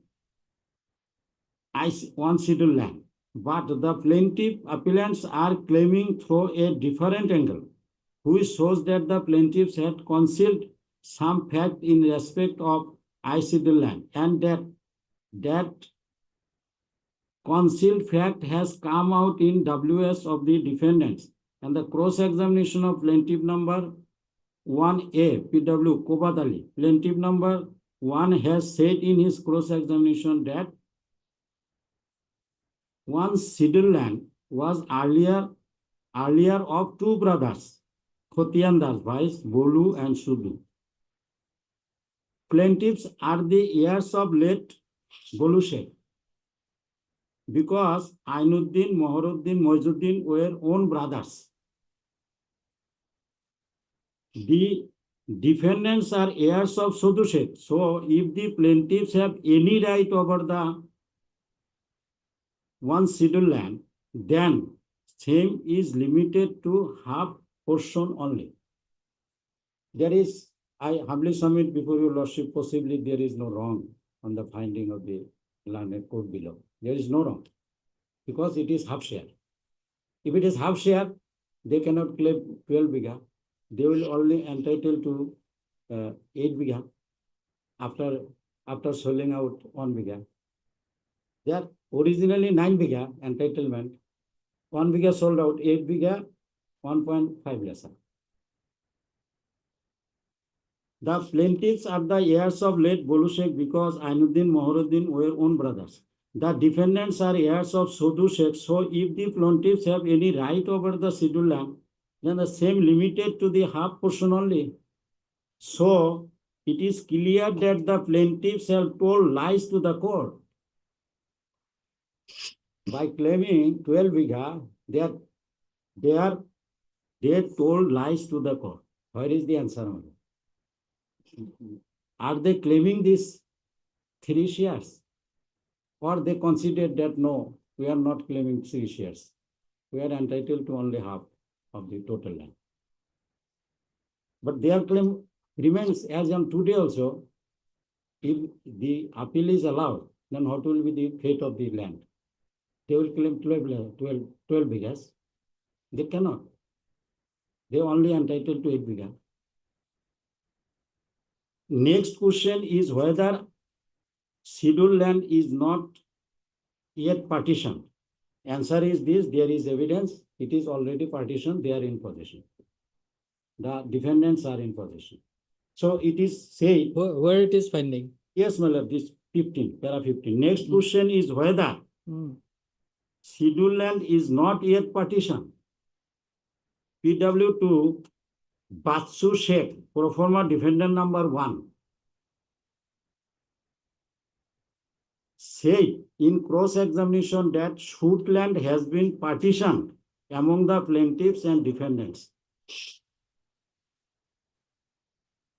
but does not know how much of land was got by plaintiffs and defendants. So it can be seen that the plaintiff's witness PW2 has disclosed about partition of the shoot land. That is their evidence, my lord, shoot land. Under such circumstances, no question of partition arises. From above discussion, it is found that the plaintiff appellant side had wrongly pleaded about the shares of scheduled land. Again, the plaintiffs have failed to prove that there has not been any partition earlier of the scheduled land.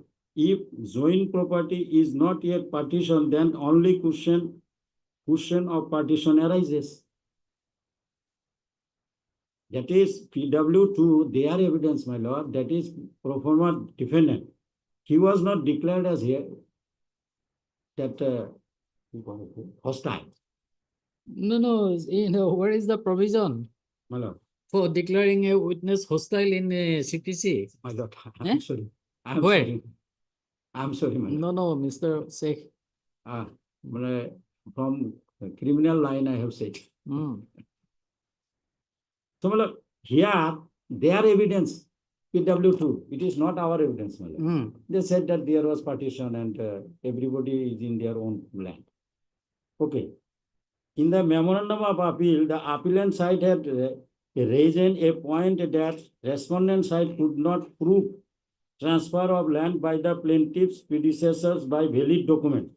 The failure of respondents defendants to prove their claim that the predecessor of the plaintiffs have transferred the entire land of their share to different person is not material to entitle the plaintiff appellants to get share in the ancestral property. The plaintiff appellants have to prove their own case. So, my lord, here, my learned friend, Hansen again given decision also given on the burden of proof. Now, question arises that they have to prove their case first.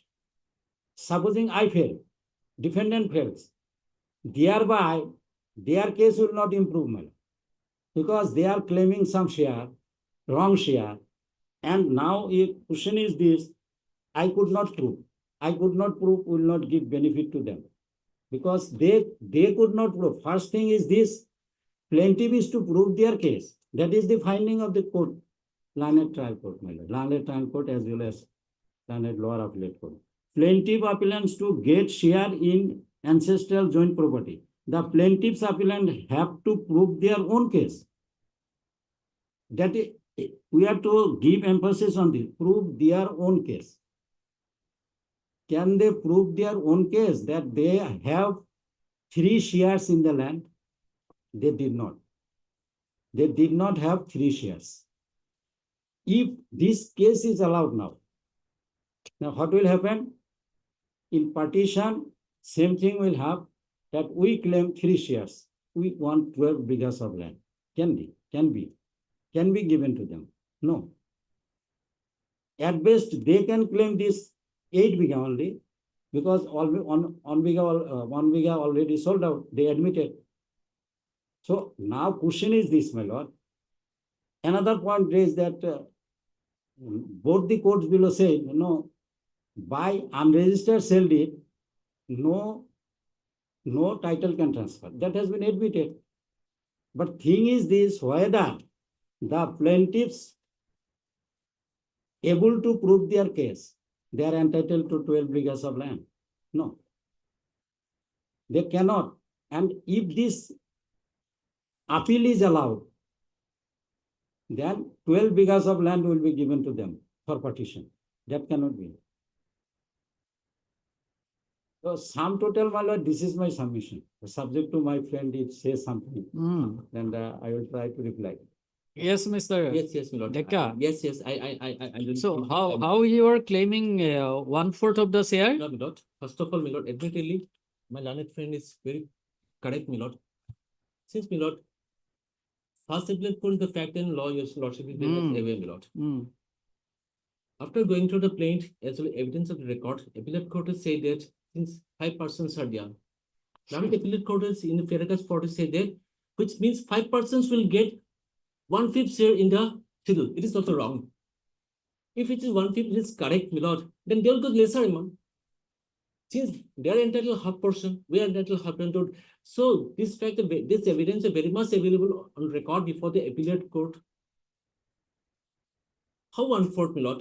Since there are 2 sons, we are 3 sons. That means half share will divided between 3 sons and 2 shares between them, my lord. That whether appellate court has arrived on that finding, first of all, appellate court has said that that means 5 persons will get 1/5 share in sale. It is a very incorrect statement. It is also goes against to them if that be so, my lord. Whether they have challenged it, the 1/5 shares, if they are happy, why they have not challenged this? Next, my lord.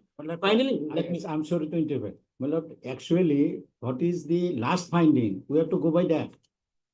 Yes, the appellate court did not consist to that it will be 5 share, but lastly he said that at least finally it is half share. Excellent. I'm coming.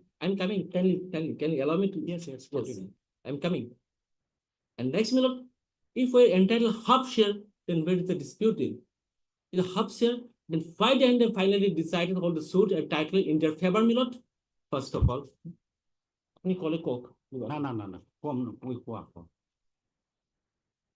Since appellate court, where the appellate court's ample power to decide on this issue, that facts and law, then when appellate courts arrived at, yes, as per the Exhibit 1 or as well as Exhibit A, both the sides entitled half share. Instead of doing same, my lord, on what basis appellate courts have declared right of interest in their favor only?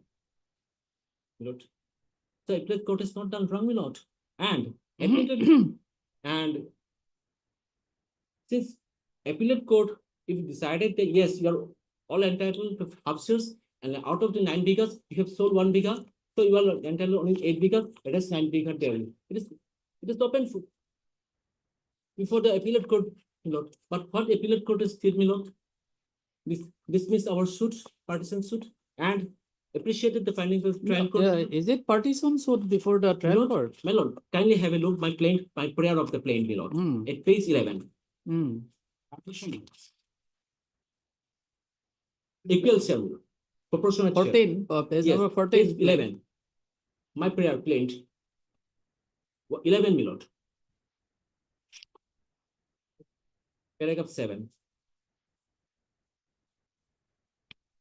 Plain. What is page number 14? This is annexer 1 is the type copy. Yes, my lord, type copy. Of annexer of page number 14. Yes, my lord. Okay.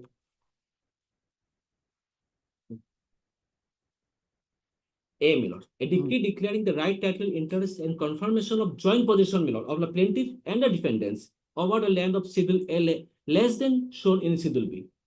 Joint confirmation and joint possession. Number B, my lord, a decree of apportionment of share of the parties in respect of the suit land. The decree be sent to the collector Dubri for making the partition or the apportionment share. Very much clear. Where appellate court is done as per my prayer, my lord.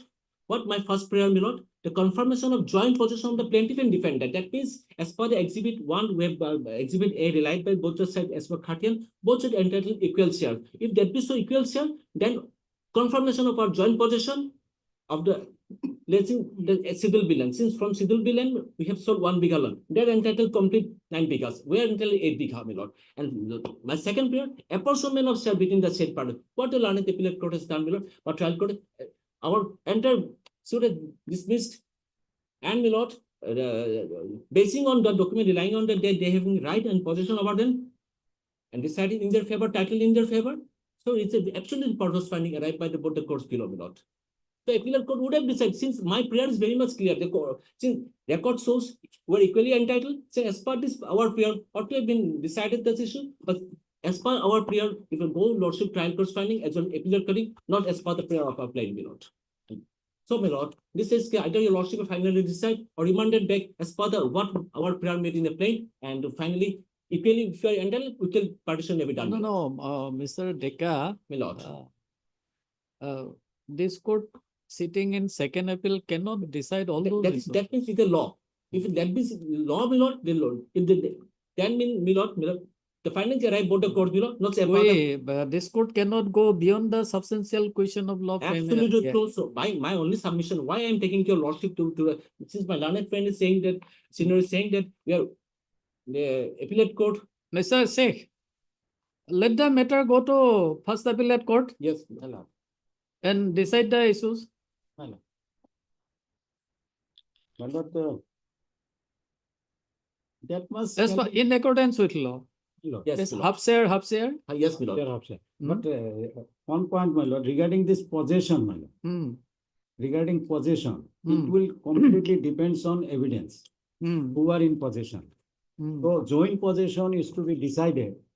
Joint possession is to be decided. That is the prayer, my lord.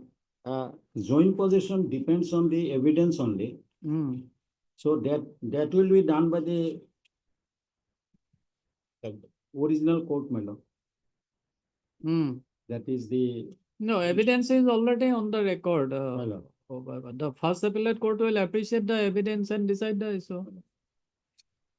Regarding possession, my lord, it will completely depends on this evidences, witnesses. Regarding possession. And regarding this share, my lord, they claim that's wrongly claimed. So plaintiff cannot go like this. Plaintiff cannot go like this. No, never. So In accordance with law. It's according to law. yes, madam. Yes. So we are disposing of this appeal. Yes, madam. Yes. We will pass the order. Yes, my lord. Is your lordship framing a fresh issue? No. On the basis of this issue, so we will decide the matter and remand the matter back to the appellate court. Yeah. First appellate court. Yes, my lord. First of all. Leave the Oblige, my lord.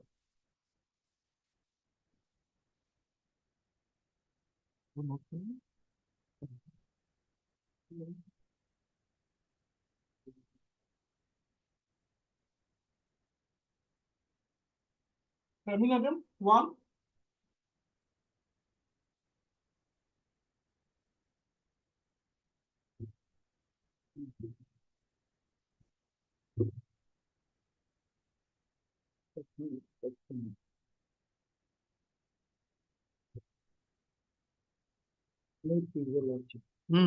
Lord, that last occasion, my lord, your lordship asked me to that 74. That rule, my lord, I'll come to that, my lord. That rule, my lord, is whether he says that, my lord, already Gwalpura Tenancy Act has been will be repealed. But by this act, my lord, Gwalpura Tenancy Act has not been repealed. Gwalpura Tenancy Act, so far my knowledge goes, still prevail, my lord. So that act, which was, my lord,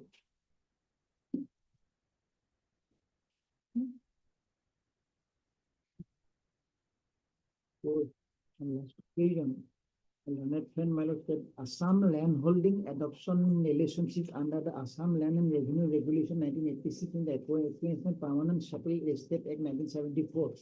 In that act, my lord, section 4, my lord. My learned friend pointed out section 4.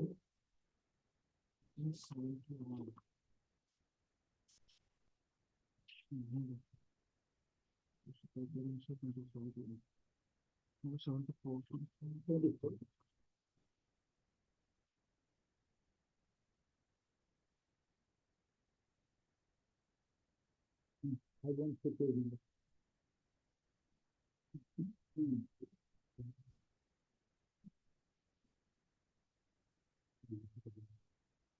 see. I don't see.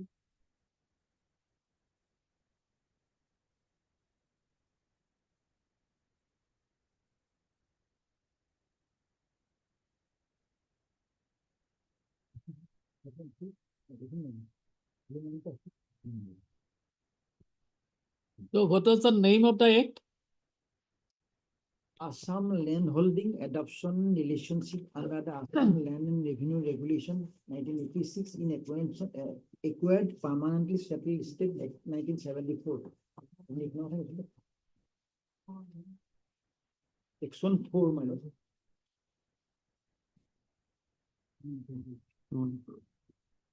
Section 4, my lord. Conferment of the landholder status to permanent persons holding land under government.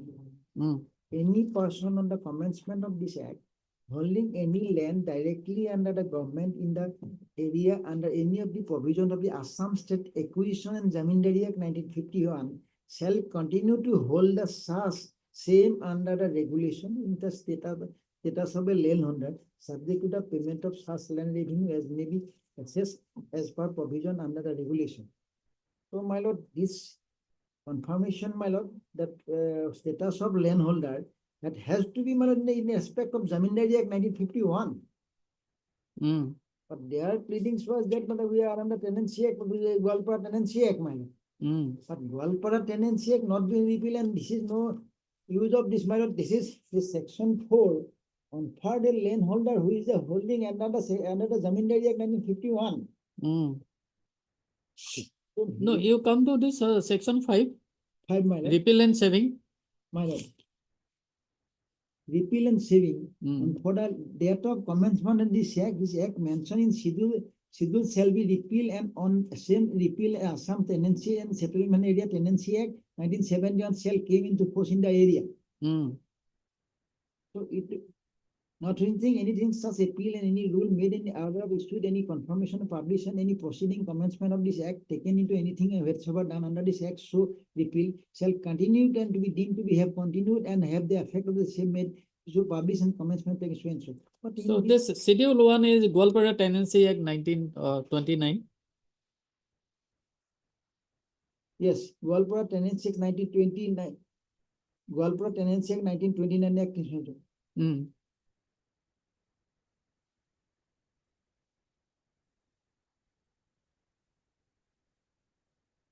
In the schedule shall be repealed, my lord. In the schedule, 2 acts are mentioned. Correct, my lord. I understand, my lord. No, so far is, my lord, I have to clear them, but this far, so far, my knowledge goes, my lord, that Gwalpara Tenancy Act is still going on. But even then, my lord, this, if your lordship go by section 4, then person who holding, my lord, any persons on the commencement of this act, holding any land directly under the government in the area under any of the provision of the Assam State Acquisition and Zamindari Act 1951, shall continue to hold the same under the regulation which same status of landholder. So he has to holding a land under section of the 1951, and that this section give protection to the persons, my lord, who holding the land under this is Zamindari Act 1951. In Zamindari Act 1951, so your lordship kindly see that 1951 Act, my lord.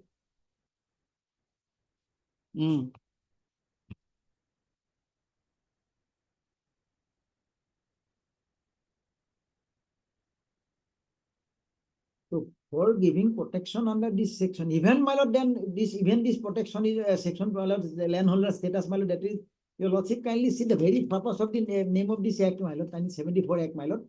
Assam Landholding Adoption and Relationship under the Assam Land and Revenue Regulation 1986 in the Acquired Permanent Settled State Act 1974. So that is, my lord, derived from the, my lord, 1986, my lord.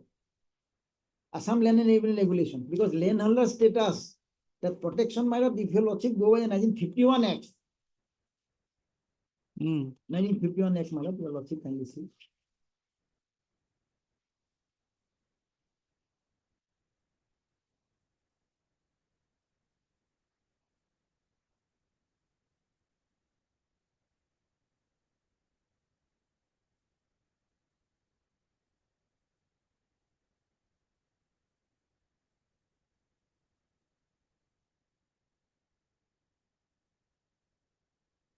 I think 51 Act, my lord. Assam State Acquisition of Zamindari Act 1951.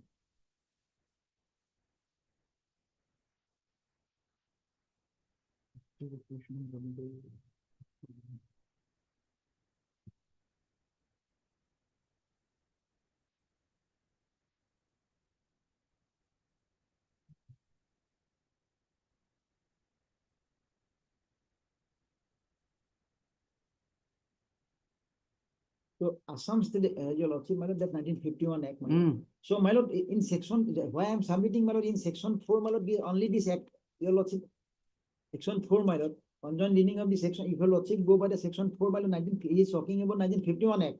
In 1951 Act, my lord, the state landholder, who is landholder, that is the definition, your lordship kindly see.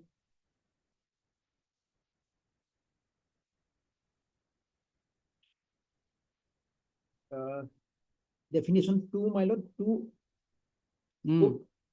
O. Landholder means any person deemed to have acquired the status of a landholder under Section 8 of the Assam Land and Revenue Regulation and Regulation 1986. So now, my lord, your lordship kindly see the Assam Land and Regulation. Assam Land and Regulation, Revenue Regulation.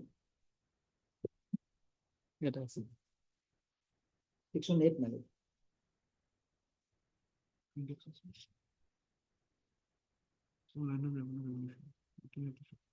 Section 8. Status of landholder how acquired. Any person who has before the commencement of a registration regulation held immediately under the government from the Section 8, status of landholder how acquired. Any person who have before the commencement of the regulation held immediately under the government for 10 years continuously land not included either in the permanently settled state or in the revenue of his state, and who has during the period of government and revenue due thereon held some under the express expression from a revenue, and except and provided in Section 15 of the any person who has whether before the commencement of this regulation acquired any such land under a lease granted by the behalf of the government, terms on which he is none less than 10 years shall be deemed to have been acquired in status of a landholder in respect of said. When any landholder held by any one person who commences immediately by transfer of a succession be immediately another holding shall be purpose of this subsection so. When any revenue has been paid in respect of land by the any person holding the land under another land, that the revenue shall have the purpose of the said clause deemed to have been paid the persons. Now, my lord, your lordship, right of a landholder. Section 9. Section 9. A landholder shall have a permanent, heritable, and transferable right of use and occupancy in his land, subject to the payment of all revenue taxes except rate for times being legally assessed or import in respect of the land. A revenue reservation in favor of the government shall all quarries and all mines, mineral mine so and so, that is not applicable. And special condition for any engagement into which the landholder may have entitled with the government. So, my lord, purpose of this section, my lord, he says, my lord, I say that, my lord, other side is government. So that's why he should have, this section is in context of, my lord, non-gender necessary party. Why state of Assam is not a necessary party here? Because although we have clearly mentioned in the WS that a state of Assam have not a bad for non-gender necessary party, especially not state of Assam. So state of Assam, regarding state of Assam in both the court below, no giving any finding.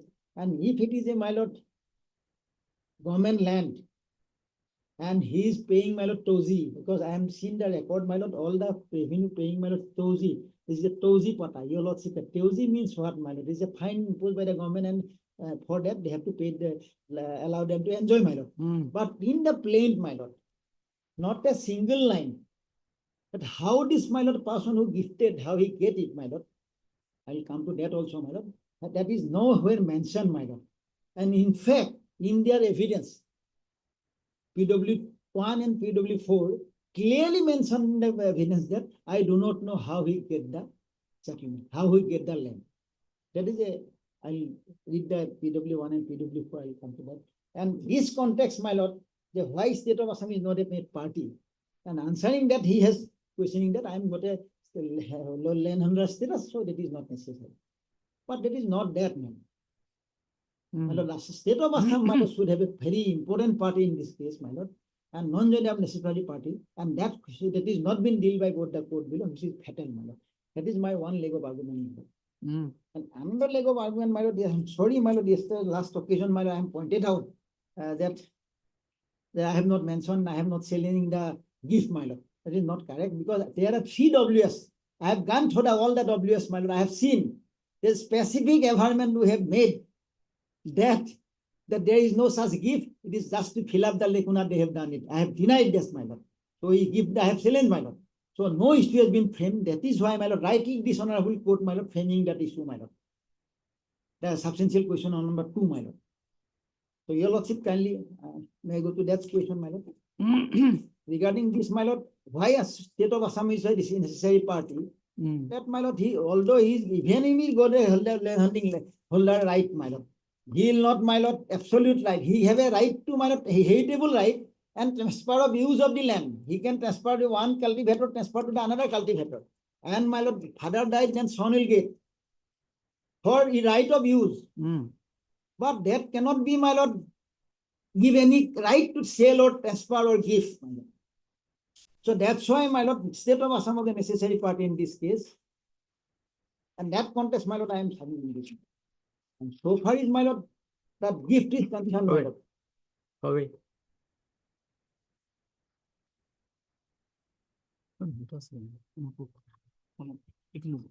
No, itu no. Itu kesot asal nahi. Itu not kore.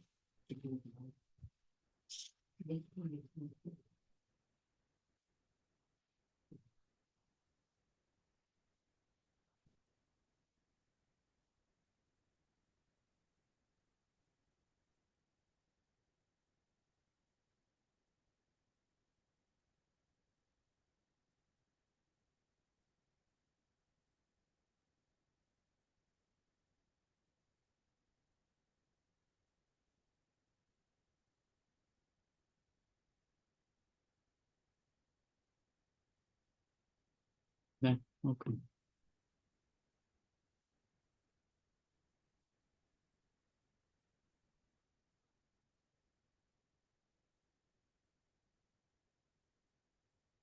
Yes. So, my lord, regarding gift, my lord, last occasion, my lord, I am submitting, my lord. You also kindly see page 66, my lord, of the my WS, my lord.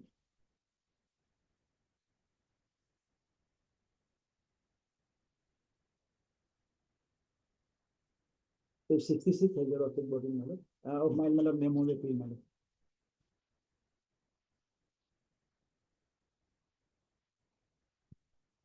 So again, the question would come regarding this section 54 of the Transfer of Property Act. My lord. Regarding gift. My lord. Mohammedan, Without any. Mohammedan law. Gift regarding Mohammedan law, my lord. In Mohammedan law, gift, my lord. Oral gift is oral gift, my lord, a certain question, my lord. I'll come to that, my lord. No, my lord, last occasion I am submitting that, my lord. There is no question, my lord. That cannot be raised here, my lord. It is WS in clearly I have mentioned, my lord. So, and that day, my lord, I have not gone to the third. There are three, my lord, WS. And page 66, my lord. Page 66, my lord, of the memo making.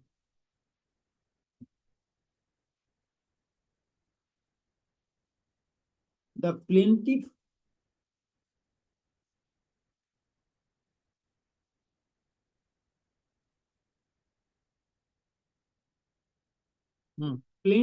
that the plaintiff failed to fill up the lacuna, literally narrated the false fact, claiming that the suit land was originally gifted by her brother Riazul Haq and gift delivery of possession. And answering defendant denied that there was no such oral gift and delivery of possession. So clearly I have, my lord, pleaded, my lord, and there should have been a, my lord, any formulation of any issue on that point, my lord. And that's why, my lord, your lordship kindly see my second substantial question of law, framed by this honorable court at the time of admission, my lord, is very relevant, my lord.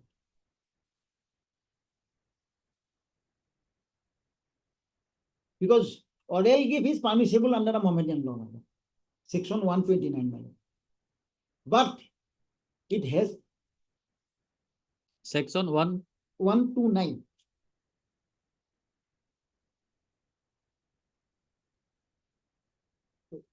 Yes. No, sorry. 149.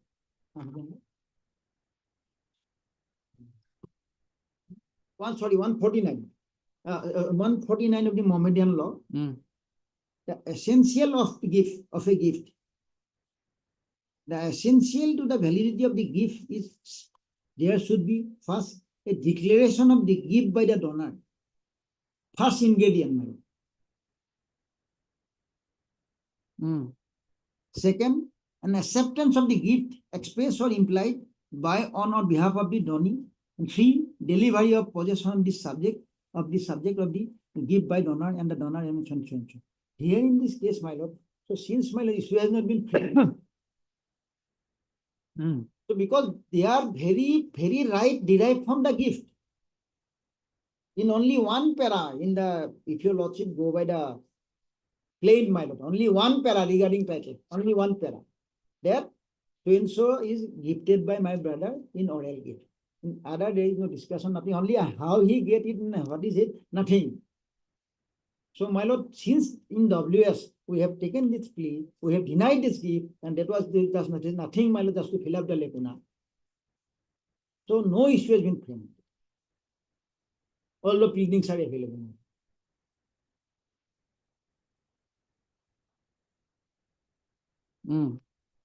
So, in this context, my lord, how this why this three ingredients are essential, even in absence of one is not, my lord, fulfilled. Your lordship, my lord, I would like to place some judgment, my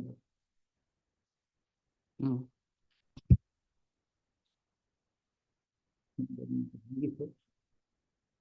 Yeah, absolutely.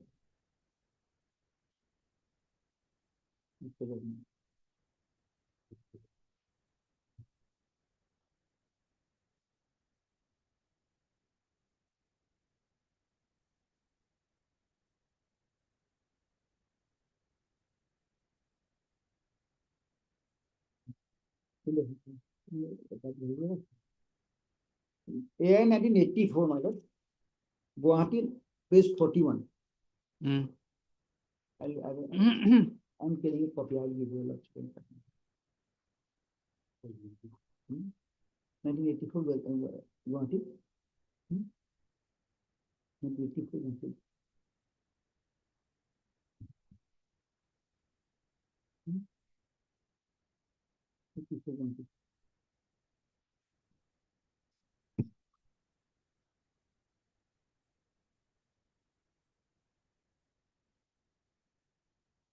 AI 1984, Guwahati, page 41, para 7, my lord.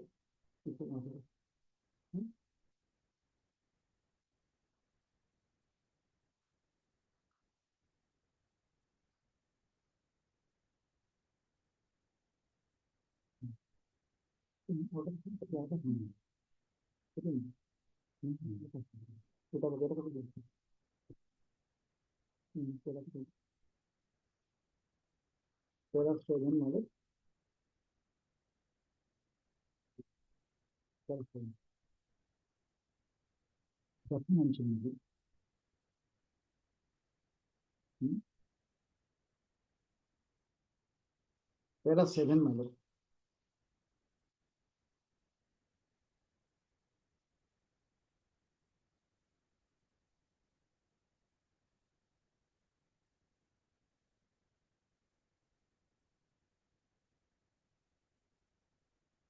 Para 7, my lord. That I clearly mentioned that in the quoting a one Supreme Court judgment also, 1970, Guwahati 105. Under the Mohammedan law, there are three things are necessary for the creation of the gift. They are: 1, declaration of gift by the donor; 2, acceptance of the gift in express the implied by the fiancé; 3, delivery of possession on the subject of the gift by the donor under them. The deed of gift is mentioned for the creation of gift under the Mohammedan law. If under the Mohammedan law is not valid, if above mentioned essentials are not fulfilled, even if there be a deed of gift or even registered deed of the gift. So, my lord, although this section is also very clear, 149, my lord, and my lord, these things are, my lord, that is not been even tested, my lord, in this case.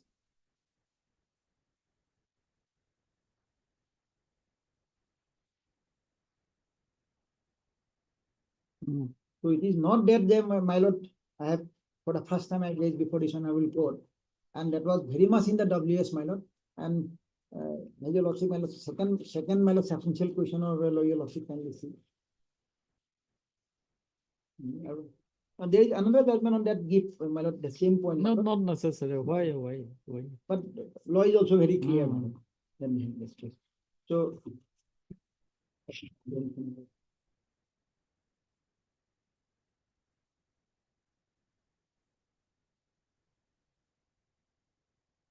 whether the omission to frame an issue on regarding the claim of the gift made by the plaintiff would have been fatal and bearing on this outcome of this suit. So that was the substantial question of law here. So my lord, my submission before your lordship, since my lord, they claiming their right from this, that is a very substantial question, my lord. So framing that issue, my lord, your lordship can remand the matter to the deciding phase, my lord. So that is my submission, my lord. It is not that, my lord, So frame an issue on the gift. Gift, my lord. Because it was in pleading, spoke. My lord, learned trial court should have, my lord, framed this issue, my lord. But non-issue framing in that. But in respect of a non-gender necessary party, the That is state also of one of but that, my lord, that finding which was given by the learned trial court regarding, my lord, state of Assam is not a party, that, my lord, funding given by the learned trial court in fact, appellate court not in task, my lord, learned trial court is totally perverse, my lord. Because there is not a, your lordship kindly see, my lord, may I read it, my lord, not a single not line. necessary. Not a single line regarding, my lord, they have not even discussed. On that issue. That issue, my lord. That why state of Assam is required. Simply say that so and so is not a party, they are not claiming so against the so and so, that's why whether you have made any averment in your written statement about this. Regarding state of Assam? Yes. Yes, my lord. Yes. You have taken? Yes, my lord. That last document I have read, my lord. So there are 61, page 61, my lord. Page 61, my lord. Yes. There are two, my lord. That the plaintiff suit is not maintainable for non-gender necessary party, that is state of Assam. Very clearly, my lord, to have mentioned. But there is no discussion by the learned trial court on that. Yes. Lordship, as regards the substantial question of law, first substantial question of law, Lordship, regarding the making party government the necessary party, Lordship, law is very clear. But my learned brother seems to make it cloudy. So to make the things in proper perspective, I'd like to take my lordship to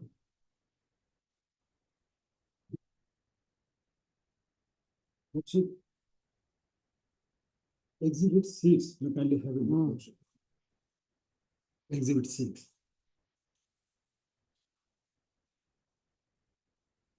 At page number? I'm not having the Exhibit in the record, my lord. Exhibit in the record, lordship. Exhibit 6. Exhibit 6 of the plaintiff. C1. That exhibit, lordship, what my learned brother is referring about the Tozi, lordship. He is repeatedly saying, using the word Tozi. So I would like to make the things clear before this, lordship. Exhibit? Exhibit 6. What my learned brother is referred as a Tozi. He has an objection about that, lordship. Exhibit 6, lordship.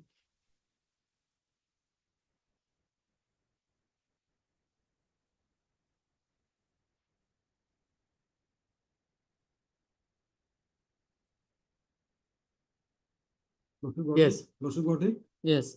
Revenue payment receipt. Lordship. Yes. On the top of this revenue payment receipt, lordship will find the revenue receipt on the estate acquired under Zamindari Act Assam Zamindari Act 1951. Revenue received after the acquisition of the estate, Raj estate. That is, I was initially the tenant under the Goripur Raj estate. So after the acquisition of the Assam acquisition of Zamindari Act 1951 came into force, the permanently settled estate, lordship, in Golpara, earlier Golpara days, permanently settled estates were acquired under this the Assam Zamindari Act in 1951. So after acquisition of that permanently settled estates of the Raj estate, lordship, Jamindari Goripur Raj, I directly came under the state government of Assam. I directly paying revenue under the state government of Assam, and this exhibit 6 is the revenue receipt of that. That revenue receipt is the proof that after acquisition of the Raj estate, I directly come under the state government of Assam. Lordship, here, Lordship, to make things more clear, Lordship, I would like to take your Lordship to section 4 of the Assam Acquisition of Zamindari Act 1951, Lordship, kindly have a look. It will make the thing clear, Lordship.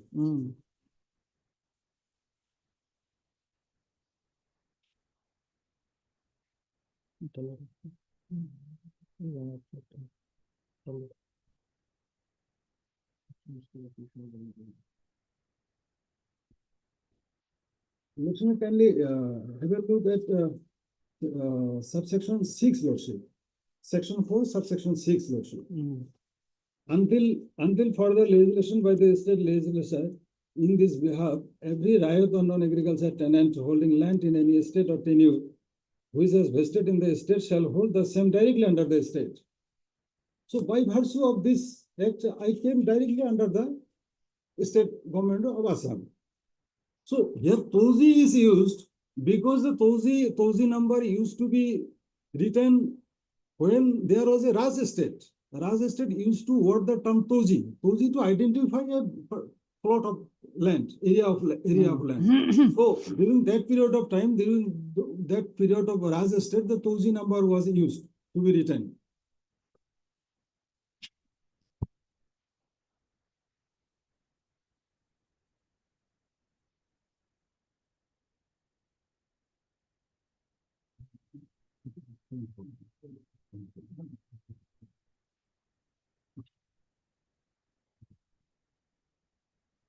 And Lordship, by virtue of that provision, I directly came under the state government of Assam and directly started paying revenue to the state government.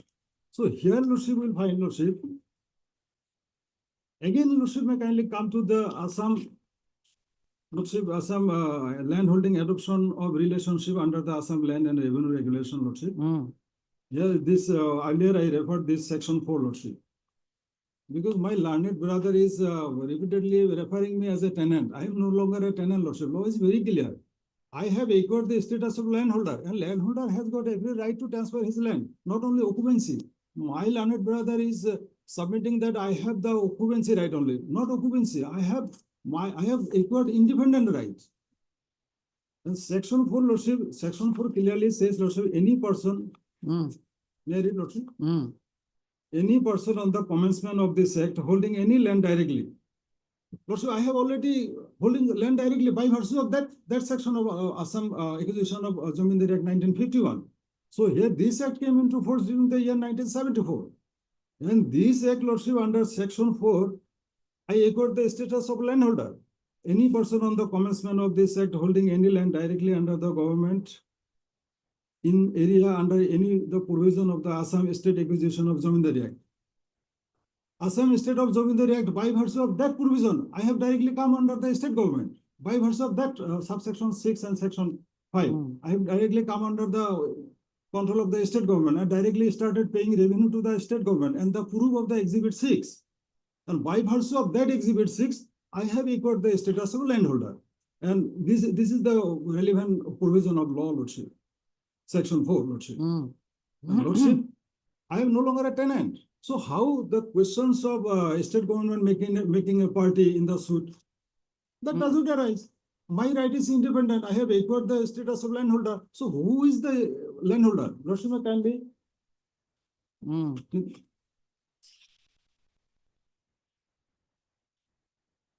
91.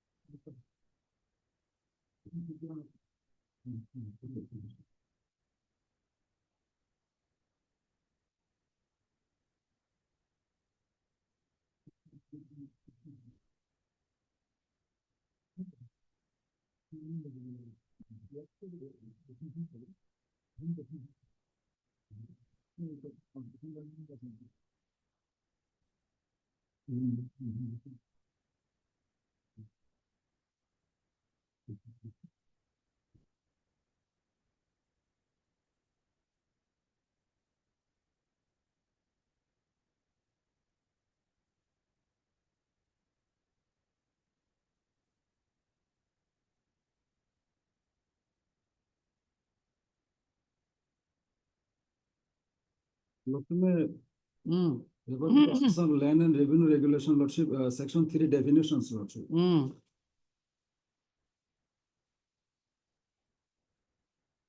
Landholder G, Lordship. Landholder means any person deemed to have acquired the status of landholder under section 8. So, under what the section 8 says now? What the section 8 says, Lordship? The section 8, Lordship. 1 minute.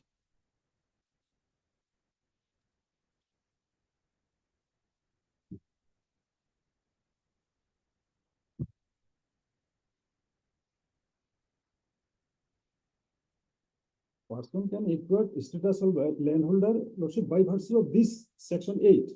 The word section 8 says, the Assam Land and Revenue Regulation, the status of landholder, how acquired?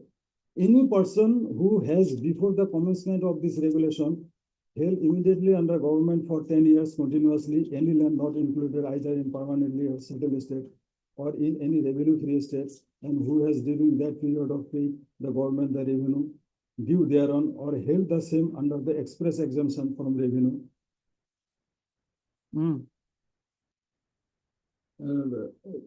B and 2, 3, these are the exceptions, Lordship. The status of landholder, how it got, this has been stated there, Lordship.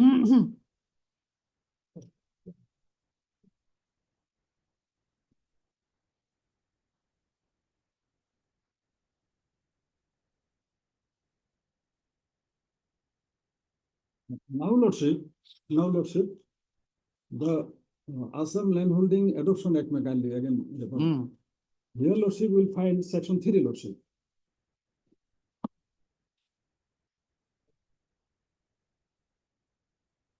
This act to override other laws. This act to override other laws.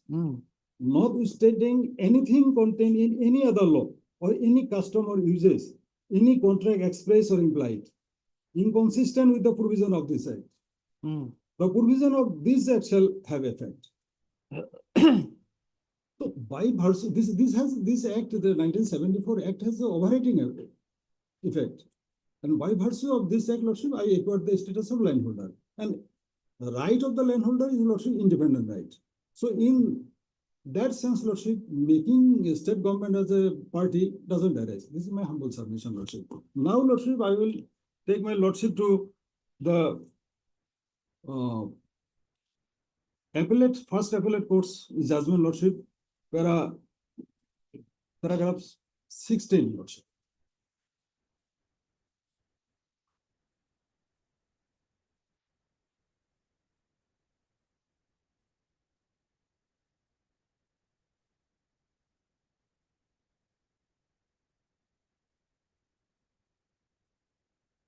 Paragraph? No, page number?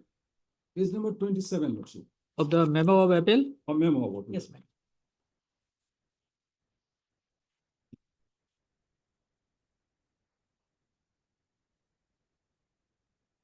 Yes. Paragraph 16, Lordship. Lordship, the plaintiff, PW1, had further produced the land revenue payment received in respect of the suit land, which are marked as Exhibit 2 to 6, which shows the land revenue in respect of the suit land was paid on behalf of the defendant, and the same was collected by the state of Assam. The Exhibit 2(8) though not document of title and cannot confer any title of its own, but it is sufficient to prove in conjunction with the Exhibit 1, that is Khotian, that the pro forma defendant was the occupancy tenant of the suit land after the same was acquired by the state of Assam under the Assam Acquisition of Zamindari Act. Lordship, what I have submitted before our Lordship, that has been substantiated in this paragraph by the first appellate court.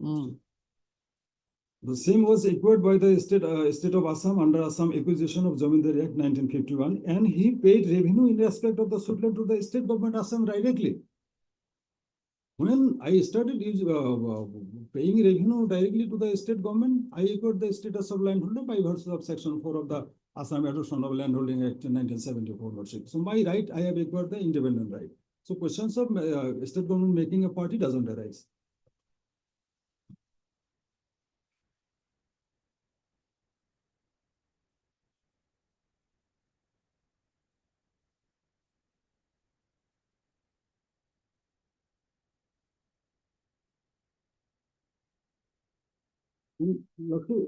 Regarding second substantial question of law, what my learned brother has submitted, Lordship. The gift deed in question, Lordship. The gift deed in question was, the gift was made by my brother to me, Lordship. The gift deed was between my brother and me, Lordship. There, the appellant herein are the stranger with respect to the gift, Lordship.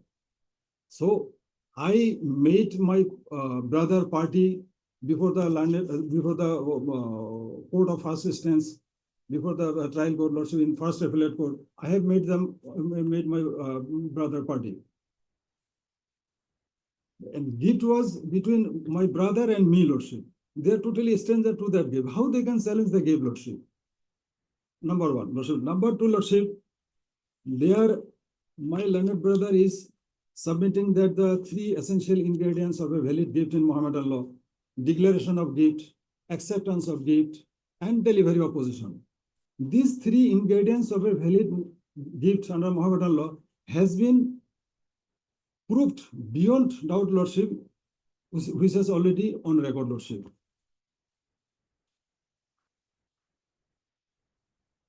Which is, so the contention raised by my learned brother that the gift is not proved is totally wrong, Lordship. It has already been proved.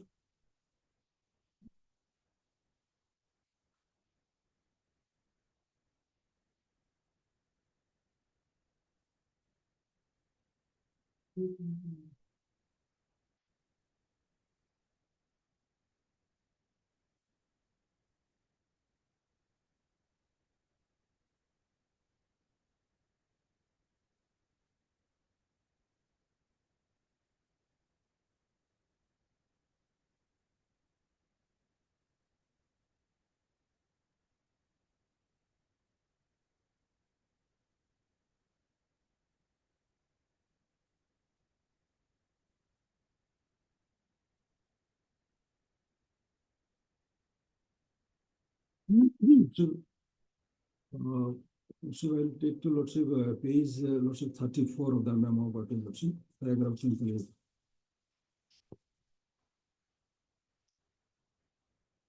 Appellate court judgment? Appellate court judgment. Lordship. 34. 34, Lordship. Paragraph number? Paragraph number 28, Lordship. Yes. The PW1, the head for the depots that her brother gifted the suit land to her and possession of the same was delivered to her on the same day. The PW1 deposed that her brother gifted the suit land to her at their house, and thereafter she along with his brother went to the suit land, and the possession of the suit land was formally delivered to her. The plaintiff had further deposed that her name was thereafter mutated in respect of the suit land during the ongoing settlement operation, and the assistant settlement officer Mankasar had issued the certificate in this regard. The Exhibit 9 is the said certificate, and the perusal of the same reveals that in fact the name of the plaintiff is mutated in place of her brother in respect of the suit land. The fact that her brother had been made a party in the suit, but still he chose not to contest the suit and did not contest the fact that suit land was not gifted by him, and also the fact that name of the plaintiff had been mutated in respect of the suit land by cancelling his name, and still he didn't object to the same, goes to show that the brother of the plaintiff had in fact gifted the suit land to the plaintiff. The plaintiff was cross-examined in this regard, but nothing material could be elicited from her cross-examination so as to doubt or disbelieve her. In fact, the plaintiff had produced sufficient material on record to show that the suit land was orally gifted to her by her brother, and the possession of the same was delivered to her. The learned counsel for the defendant had contended that the suit land was not gifted to the plaintiff by her brother. The learned counsel for the defendant had contended that the plaintiff had not examined her brother to prove the oral gift. The above contention of the defendant is not sustainable because the plaintiff had made her brother a party in the suit, but still he chose not to contest the suit. As such, the pleading of the plaintiff in respect of the aforesaid gift is deemed to have been admitted by her brother. The fact as to whether the suitland was gifted to the plaintiff or not is a fact which is adverse to the interest of her brother. But when the said brother chose not to contest the claim, then it is deemed to be admitted by him. The defendants cannot challenge the factum of gift because the same is between the plaintiff and the pro forma defendant. And when the pro forma defendant chose not to contest the said gift, then it is not often for the defendant to contest the same. Further, the evidence on record and the surrounding circumstances of the effect that the suit land is presently mutated in the name of the plaintiff, but her brother did not object to the same and also did not contest the suit, filing written statement goes to show that the suit land was gifted to the plaintiff orally and possession was delivered. So contention raised by my learned brother has... Next paragraph. I am coming to this one. The London Council for the Appellant had argued that the plaintiff ought to have examined her brother to prove the alleged gift, and his son and his own examination would lead the court to draw the adverse inference, and has relied upon the judgment of the Honorable Rajasthan High Court so to show that the adverse inference could be drawn if party withholds material witness. There is no doubt that the brother of the plaintiff would have been the best witness to depose about the alleged gift, but merely because he had not been examined, it cannot be held that the factum of gift is not proved. Because, as already discussed above, there is sufficient material on record to hold that the plaintiff was gifted the suit land by his brother. The Learned Counsel of the Appellant pointed out that the plaintiff had stated that the gift was oral, whereas the PW2, Sri Ahmed Sheikh has deposed that the gift was by a written agreement. He was present at that time of delivery possession. As such, there is material contradiction between the plaintiff and the PW2. Hence, the plaintiff cannot be relied upon. In my considered opinion, there is no material on record that to show that the PW2, Sri Ahmed Sheikh, was personally present at the time of LHB. PW2 in his deposition already stated that I was not present at the time of making the gift. So how can his statement be relied upon? The court has observed in that way, Lordship. As such, his evidence to the effect that the gift was by a written statement cannot be relied upon, and hence the evidence of the plaintiff cannot be contradicted by him. The PW4, Sri Abdul Moses had specifically deposed that he was present at the time of Alice gift, and when the possession of suit land was delivered, and that the plaintiff was gifted the suit land orally by her brother. The evidence of the PW24 corroborates the evidence of the PW1 in respect of immaterial particulars. The Learned Counsel for the Appellants had contended that the plaintiff PW1 stated that the suit land was gifted at her house, and thereafter they went to the suit land, whereas the PW4 had stated that the gift was made over the suit land and he was present at the time. PW4 was present at the time of making gift. As such, there is a material contradiction between their statement. The above contention of the appellant is not sustainable because I do not find any contradiction between the two statements, as it is possible that brother of the plaintiff had gifted the suit land at his house and made his intention clear about the gift at the house. And when they went to suit land so that possession could be delivered, then at the time of PW4 was present. And in his presence, also brother of the plaintiff might have declared that he had gifted the suit land and delivered the possession of the suit land. So in view of the above, it cannot be held that there is any material contradiction between the statement of PW1 and PW4. But on the contrary, I am of the opinion that both PW1 and PW4 had corroborated each other in material particulars. The plaintiff had also deposed that the defendants are her permissive possessor, and that the defendant sought for her permission to stay over the suit land because their land was submerged in flood, and she allowed the defendant to stay over the suit land. This, Lordship, statement, this averment of the plaintiff, Lordship, has been confirmed by the deposition of the DW1 and DW2. I will come later on this aspect, Lordship.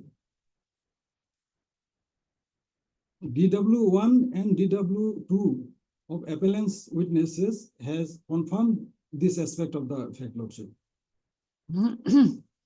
And thereafter, the defendant constructed their residential houses over the suit land. The defendant cross-examined the plaintiff, but nothing could be elicited from her cross-examination so as to doubt or disbelieve her. In addition to the above, the admission made by the defendant, Sri Sohrab and their witness, Sri Abdul Kalam, DW2, lends credence to the evidence of the plaintiff. Evidence adduced by the DW2 and DW1, Lordship, in fact, support the evidence given by the plaintiff, PW1, Lordship. I will come to this aspect, Lordship, while when I go to the evidence aspect, Lordship. Lend credence to the evidence of the plaintiff as regards the fact that the defendant are her permissive occupier in respect of the suit land. The defendant had contended that they are occupying the suit land prior to the acquisition of the land. The DW1, Sri Sohrab had, however, admitted in his cross-examination that the defendant had constructed their houses over the suit land after the death of the husband of the plaintiff. The plaintiff gave them permission to stay over the suit land because their original village where they used to stay earlier point of time was submerged by the river Brahmaputra, so they have no place to take shelter. They approached this plaintiff to give them shelter for temporarily for few days. So on humanitarian ground, this plaintiff, the respondent plaintiff, Lordship, gave them shelter to the appellants to stay there. When they allowed them to stay there over the suit land, the plaintiff's husband was alive. But when plaintiff's husband expired, after expiry of plaintiff's husband, only the appellant started constructing a house over the suit land, Lordship. This has been proved in their evidence as well as documents adduced by the parties, Lordship. The land, however, admitted in cross-examination that the defendant had constructed their house over the suit land after the death of husband of the plaintiff. Lordship, permission was given, Lordship, during the year 1993, Lordship, to stay over the suit land because their inhabitant place was submerged by the river Brahmaputra. So 1993, they were allowed to stay there as a permissive possession. And the plaintiff's husband, Lordship, expired during the year 1995, Lordship. Somewhere during the year 1995, Lordship. And after the expiry of the plaintiff husband, Lordship, they started constructing houses. It has come in evidence that the husband of the plaintiff died after the year 1993, that is after defendant allegedly were permitted to stay over the suit land. The plaintiff had specifically stated that her husband died in the year 1995, and there is no material on record to disbelieve the above fact. So appellant were allowed during the year 1993, somewhere during the year 1993, and they stay over there as a permissive possession. When the husband of the plaintiff died during the year 1995, then they started constructing their houses. Otherwise, they were in temporary shelters, temporary guest houses. But after 95, they started constructing their houses. So how if they have their own land, they could have constructed their houses, permanent houses. The plaintiff. So these are their witness. DW1 and they are witness. These are appellant's witness. And they have stated that they have started construction house after the death of the Lordship. We'll come to that point also. The plaintiff deposed that after death of her husband, she requested the defendant to vacate the suit land, but they refused. It's seen that from the above admission made by the defendant, Sri Sohrab, DW1, Lordship, their witness. It is seen from the above admission made by the defendant, Sri Sohrab, that the defendant constructed their residential house after the death of the husband of the plaintiff. It is their witness, DW1 lordship.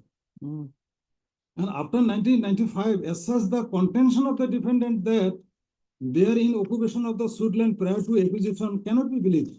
It is rightly held so by the court below.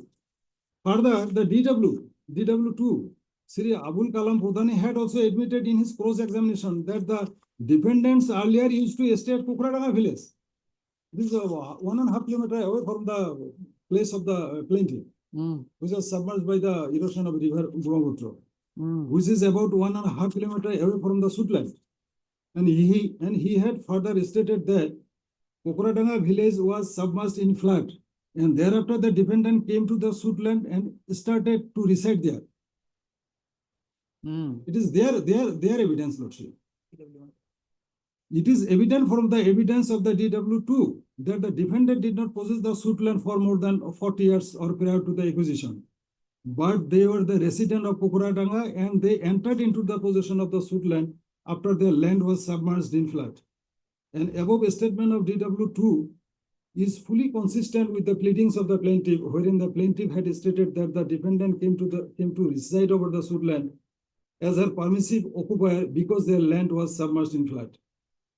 That is substantiated by their witness, DW2 and DW1. Okay, rest of the facts are not required to be read out. Not necessary. This is not Mr. Mohanto, so though the trial court as well as first appellate court has not framed any issue on the point of gift, My lord. but it appears that the appellate court has elaborately discussed about the gift. But first point, there is no single line, my lord, regarding my lord, declaration by the, what is the first requirement? There must be a declaration from the donee, my lord, person who gifted, my lord. So that is, my lord, not been discussed, my lord. Even your lordship, my lord, yet go by that, my lord, but that is not there. But I'll answer, my lord, let him complete, my lord, because regarding, my lord, holder also, that of Assam not party that I also, my lord, I'll content them.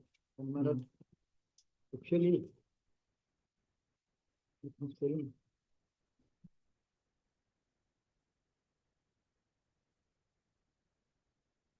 The first ingredient is, my lord, your lordship kindly see that the very 149 of the Mohammedan law, my lord. There must be a declaration. Declaration by the so-and-so. So-and-so, my lord, not come to the court.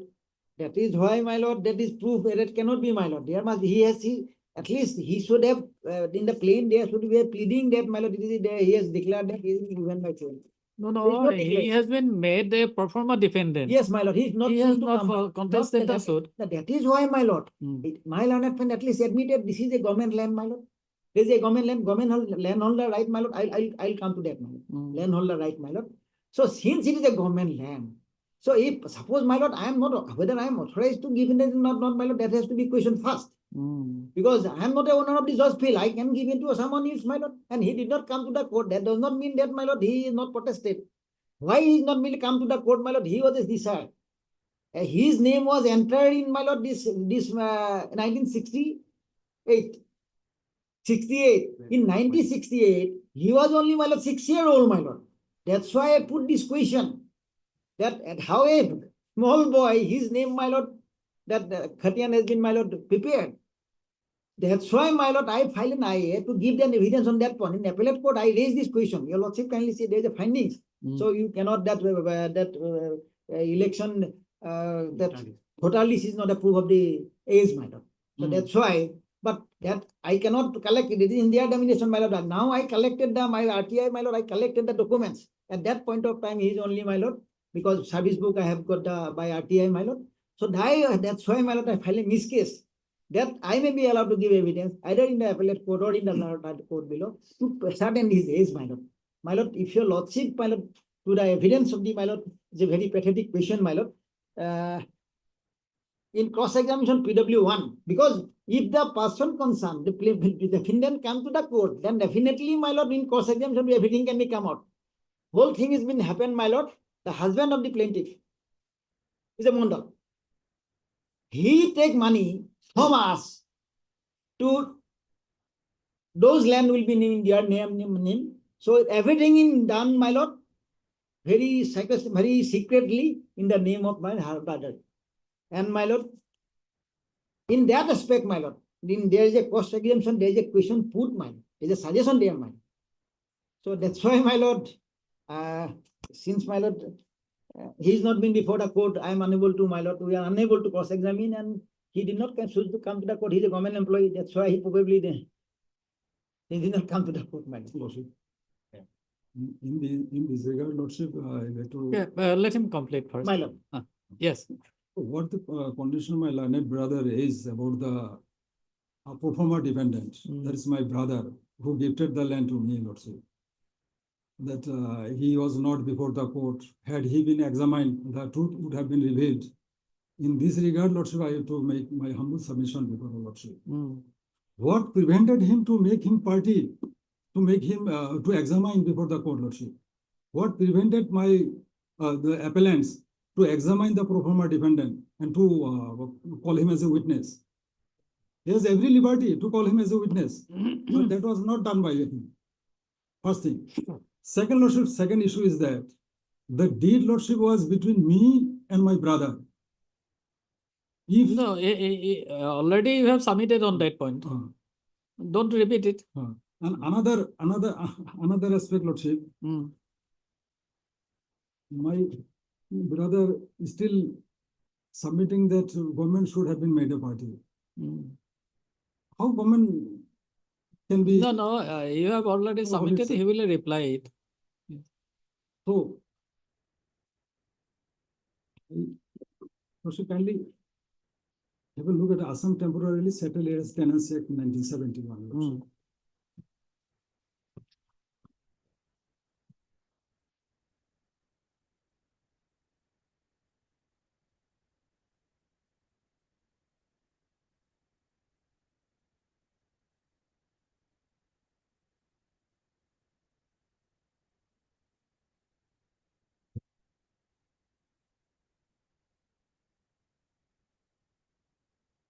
Lordship. Some temporarily settled heirs tenancy act, Lordship, section 3, Lordship, definition. Definition, Lordship, will find 17, suppose subsection 17, Lordship. Wait. 1 minute.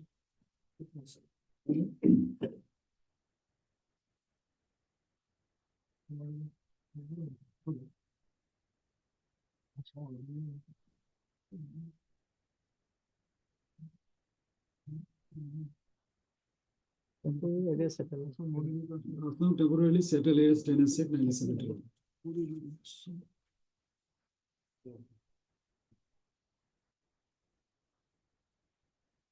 Temporary settled tenancy, 647. This is section 3, Lordship.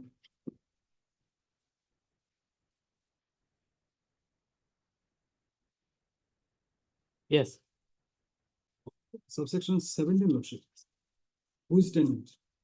A tenant means a person who cultivates or holds the land of another person and is or but for a special contract, express or implied, would be liable to pay rent for that land to that other person, and includes a person who under the system generally known as Adhi, whether Guchiadi or Gutiadi, Barga or Chuki, Bhog or Chukani, cultivates the land of another person on condition of delivering a share or quantity of produce of such land to that person.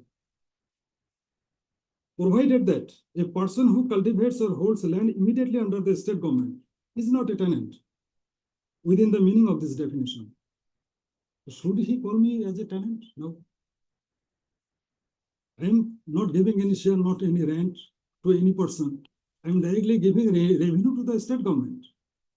Should I be termed as a tenant? Should I come under any tenancy act? No.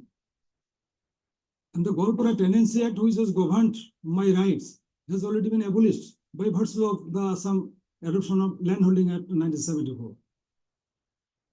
And this has the overriding provision of that act, giving me the status of landholder.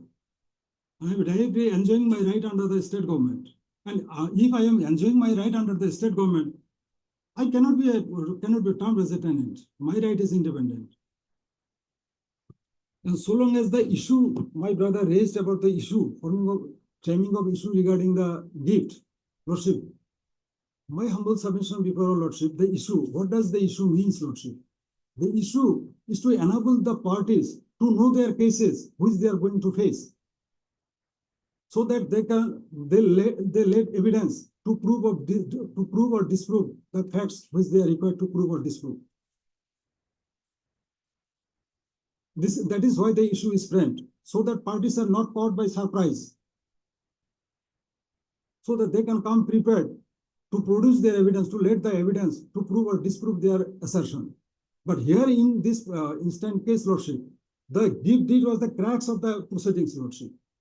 Both parties entered participated the proceeding knowing the central issue of the gift, and both parties led. Now, no prejudice has been caused to the appellants for not framing the issue, and the trial court as well as the first appellate court had dealt the issue of gift in great details, Lordship. Lordship will find in the judgment. In great details, they have the court of first instance and court of first appellate court, Lordship, have in great details dealt with the issue of gift, Lordship. So here, Lordship, by not framing a issue of the gift deed, no prejudice has been caused to them. They have laid evidences. And Lordship will find, Lordship, in the deposition as well as in the WS, everywhere the gift deed has been mentioned. So they have laid evidence with respect to that issue. Nothing, no prejudice has been caused to them. So there is no case made out by my learned brother to remand the case before the learned court below for framing the issue. Remanding is a very serious matter, Lordship. Lordship will well aware. There is a curtain of judgment of Honorable Supreme Court. In the rarest of the rare cases, remanding are made. When the materials on record are available before the court, court has to decide the issue. Court has to decide the matter. No. This court cannot sit as a first appellate court. Cannot reappreciate the evidence. That is well settled. Lordship, that is my submission. That is my submission. Yeah, Lordship, in this regard, Lordship, I rely upon certain citation, Lordship, of this court.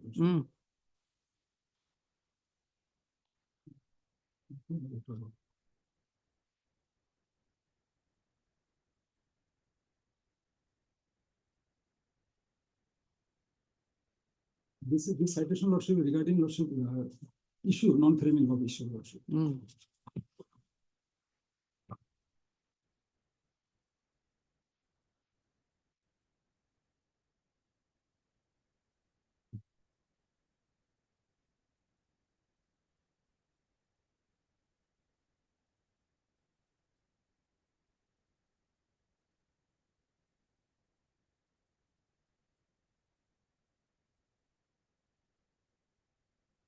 So identical with the resolution.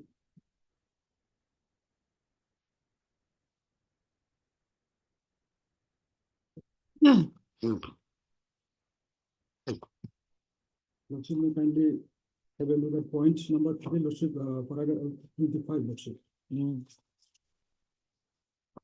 Okay, I will go through it. Regarding issue, Lordship.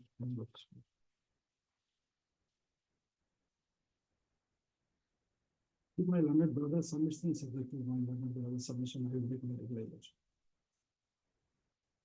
No, if this is allowed to continue, then it will be a never-ending process.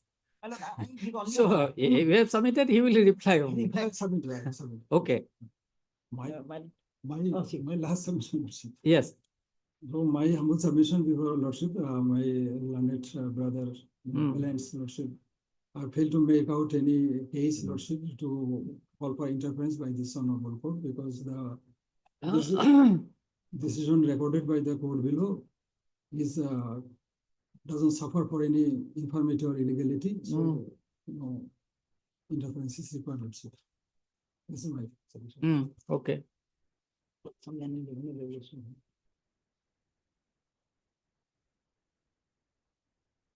So there's a admission that, my lord, that he is directly under the government of Assam, my lord.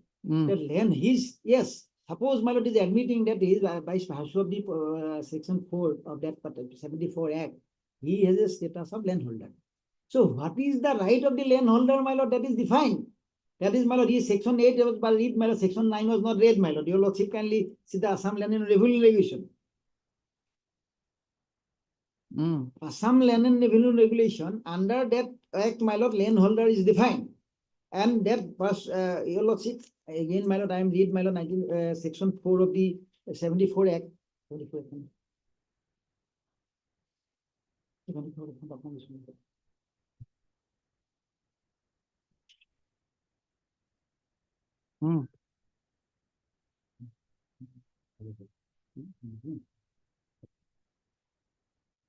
So, to become a landholder, the section 4 by lord, that is under the Zamindari Act 1951. So, under the Zamindari Act 1951, under the section 51, my lord, he must be a landholder under section 8. Landholder means any person deemed to have been acquired the status of the landholder under section 8 of the Assam Land and Revenue Regulation Act 1960. So, section 8, section 8, my lord, Assam Land, now Assam Land and Revenue Regulation, section 8, your lordship kindly see. Section 8, Regulation 8, my lord, status of a landholder and right of the landholder. What is the right of a landholder? A landholder shall have a permanent, heritable, and transferable right of use of the occupancy in his land. So, he has a permanent, heritable right of use, not to sell, not to give, my lord. So, that is your very clear right to use and occupancy. So, now he has given, so that is why, my lord, state of Assam was a very necessary party. Because his other side is not, in fact, my lord, in appellate court, there is a finding that he is a righty. That's why I am submitting, my lord. Page, my lord, page para 15, my lord, of the appellate court judgment. Because Khotian itself is, my lord, Khotian where? Khotian is a list of the, my lord, person who is under the government, my lord. Tenants. 15, para 15, my lord. Of the appellate court judgment, my lord. Page 26, my lord. Page 26, my lord. Page 26, my lord. Let me now discuss the material on record and try to arrive at an independent finding regarding the above issue. Plaintiff number PW1 has examined himself as support the case and produced certain documents so that their brother was the owner of the suit land. The plaintiff has specifically deposed that the brother was the owner of the suit land, having the right title interest of the same. The plaintiff had produced the certified copy of the final khatian in respect of the suit land, and same is made the exhibit 1. It is revealed from the procedural of the exhibit 1 that the performer defendant was a riotee in respect of the suit land. That is the finding, my lord. There is nothing on record to doubt the disbelief of this exhibit 1. As such, he held that performer defendant plaintiff brother was the owner of the suit land. He exhibited the final khatian, and such same is a document of title. Moreover, the final khatian carries a legal presumption regarding the contents of the same stand, conclusive proof regarding the act state herein unless the contrary has been proved. So, my lord, that is absolutely, my lord, how this title has been, he is given, my lord, status of the title holder, my lord. He himself said that there is a clear finding that he is a riotee. And in fact, why I am submitting Tozi in the revenue, your lordship kindly grant to the record document, which was, my lord, there in fact a revenue paying receipt, my lord, that Tozi number, pattern number, so and so, it is written there. So that's why I am submitting that. So since he is always under the government of Assam, so he has a right to transferable right to give the gift or not. The necessary party, state of Assam is a very much necessary party, my lord. So that's why I am submitting. No, another point for determination regarding whether a person or a institution is a necessary party or not is that whether the plaintiff sought any relief against that person or that organization or not. Whether he has the plaintiffs has sought for any relief. No, he from not, this from state of Assam or suppose, not. my lord, it is, my lord, this is a clash between two class 2 cultivator, then my lord, there is no question of where, because I admit it, he is a landholder. Suppose he is a landholder, he has a right to do this. But whether he has a right to, my lord, gift or sale, my lord, that to ascertain that question, state of Assam is required, my lord. Now, my lord, because he has that plaintiff nowhere stated that how his brother got the right to do this. Your lordship, in fact, I'll read the cross-examination of the defendant. It's very important, my lord. I'll read the original one, not by the judgment, my lord. Cross-examination of the plaintiff, my lord. Moi 1 bigha 1 kata 1 lesa jami loi ei gosor torisu. Ukto jami dag number 92 and naman notun dag number 7 ukto jami patta Riazul Hokor hoy. Riazul Hok বর্তমান জীবিত, তেওঁ মোৰ ভাতৃ হয়। মোৰ স্বামীৰ নাম Shahzad Ali source, তেওঁ 1995 চনত ঢুকাইছে। মোৰ স্বামীৰ মানকাছাৰ চাৰ্কল অফিচৰ কাননগো আছিল। বিবাহৰ 2 নং নাও আৰু সোহৰাব আলী লোক দুজন মোৰ স্বামীৰ বন্ধু আছিল আৰু তেওঁলোকে মাজত ভাল সম্পৰ্ক আছিল। মোৰ বিয়া 1969 চনত হৈছিল অনুমানিক। মোৰ ভাতৃ ৰিয়াজুল হক 10-12 বছৰ মোৰ চকুতকৈ বয়সত ডাঙৰ। বিবাদী জমি এক্সিবিট 1 ৰিয়াজুল হকৰ নামত কেনেকৈ হৈছিল মই ক'ব নোৱাৰিম। এক্সিবিট 1ৰ ফাইনেল খতিয়ান হয়। বিবাদী জমি মোৰ ভাই ৰিয়াজুল হকে মোক মৌখিক দান কৰিছিল। 1990 চনত তেওঁ অনুমানিক উত্তৰ দানৰ পূৰ্বে বিবাহিত জমি। Mr. Monto, you see, on this point, there is concurrent finding of fact by the courts below. My lord. So can No, this my lord, when there is a court? No, when there is a serious lacuna, then my lord, concurrent finding. It is not that, my lord, all the concurrent finding of case, my lord, court cannot be, my lord, interfere, my lord. Because your lordship kindly see, and very beginning in my WS also, my lord, I am challenging his title also. I am challenging the title. This is his duty to prove his title. The person who has given the gift, my lord, whether he is a, my lord, that right he has or not. So that's why, my lord, that regarding, my lord, non-issuing any frame, my lord, issuance of any framing of issue on that point is very fatal, my lord. That's why my second substantial question of law is very important. And my lord, government of Assam is not a made party. It is also, my lord, no finding given by the board. The court below is very also important. That's why, my lord, I am submitting, my lord. It can be, my lord, remanded, issuing that framing in issue, and that power has, my lord. Your lordship, my lord, can have. No, that's all right. That's all right. This court has the power. No, my lord, this court has the power.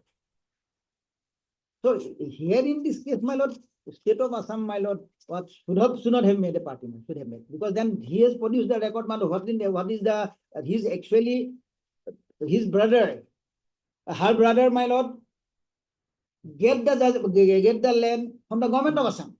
Say that him, that to him, that year, my lord, he is a minor. Although I raised this question after knowing that, my lord, that he is that minor at that point, but the appellate court, my lord, not look into that, my lord. That's why I want to give evidence on that, my lord. At that time, he is only 6-year-old, my lord. And my lord, another, my lord, I just pointing out that I have to read, my lord, that there is a clear suggestion, my lord, in the evidence of the PW1.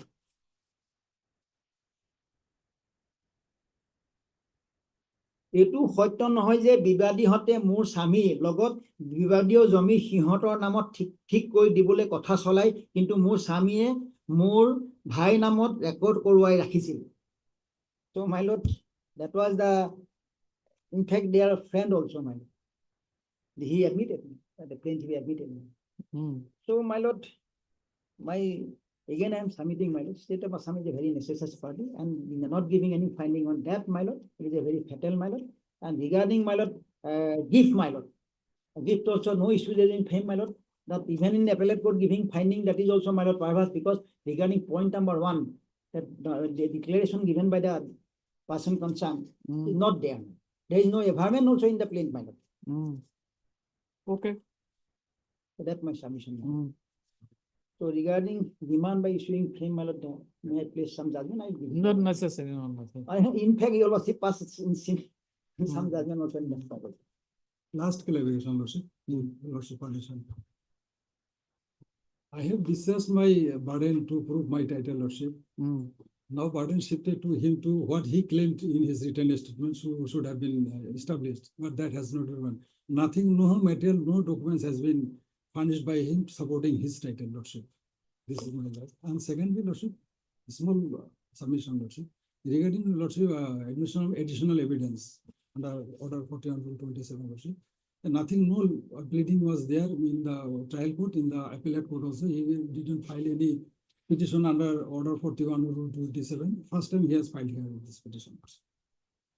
Yes, sir. Heard Mr.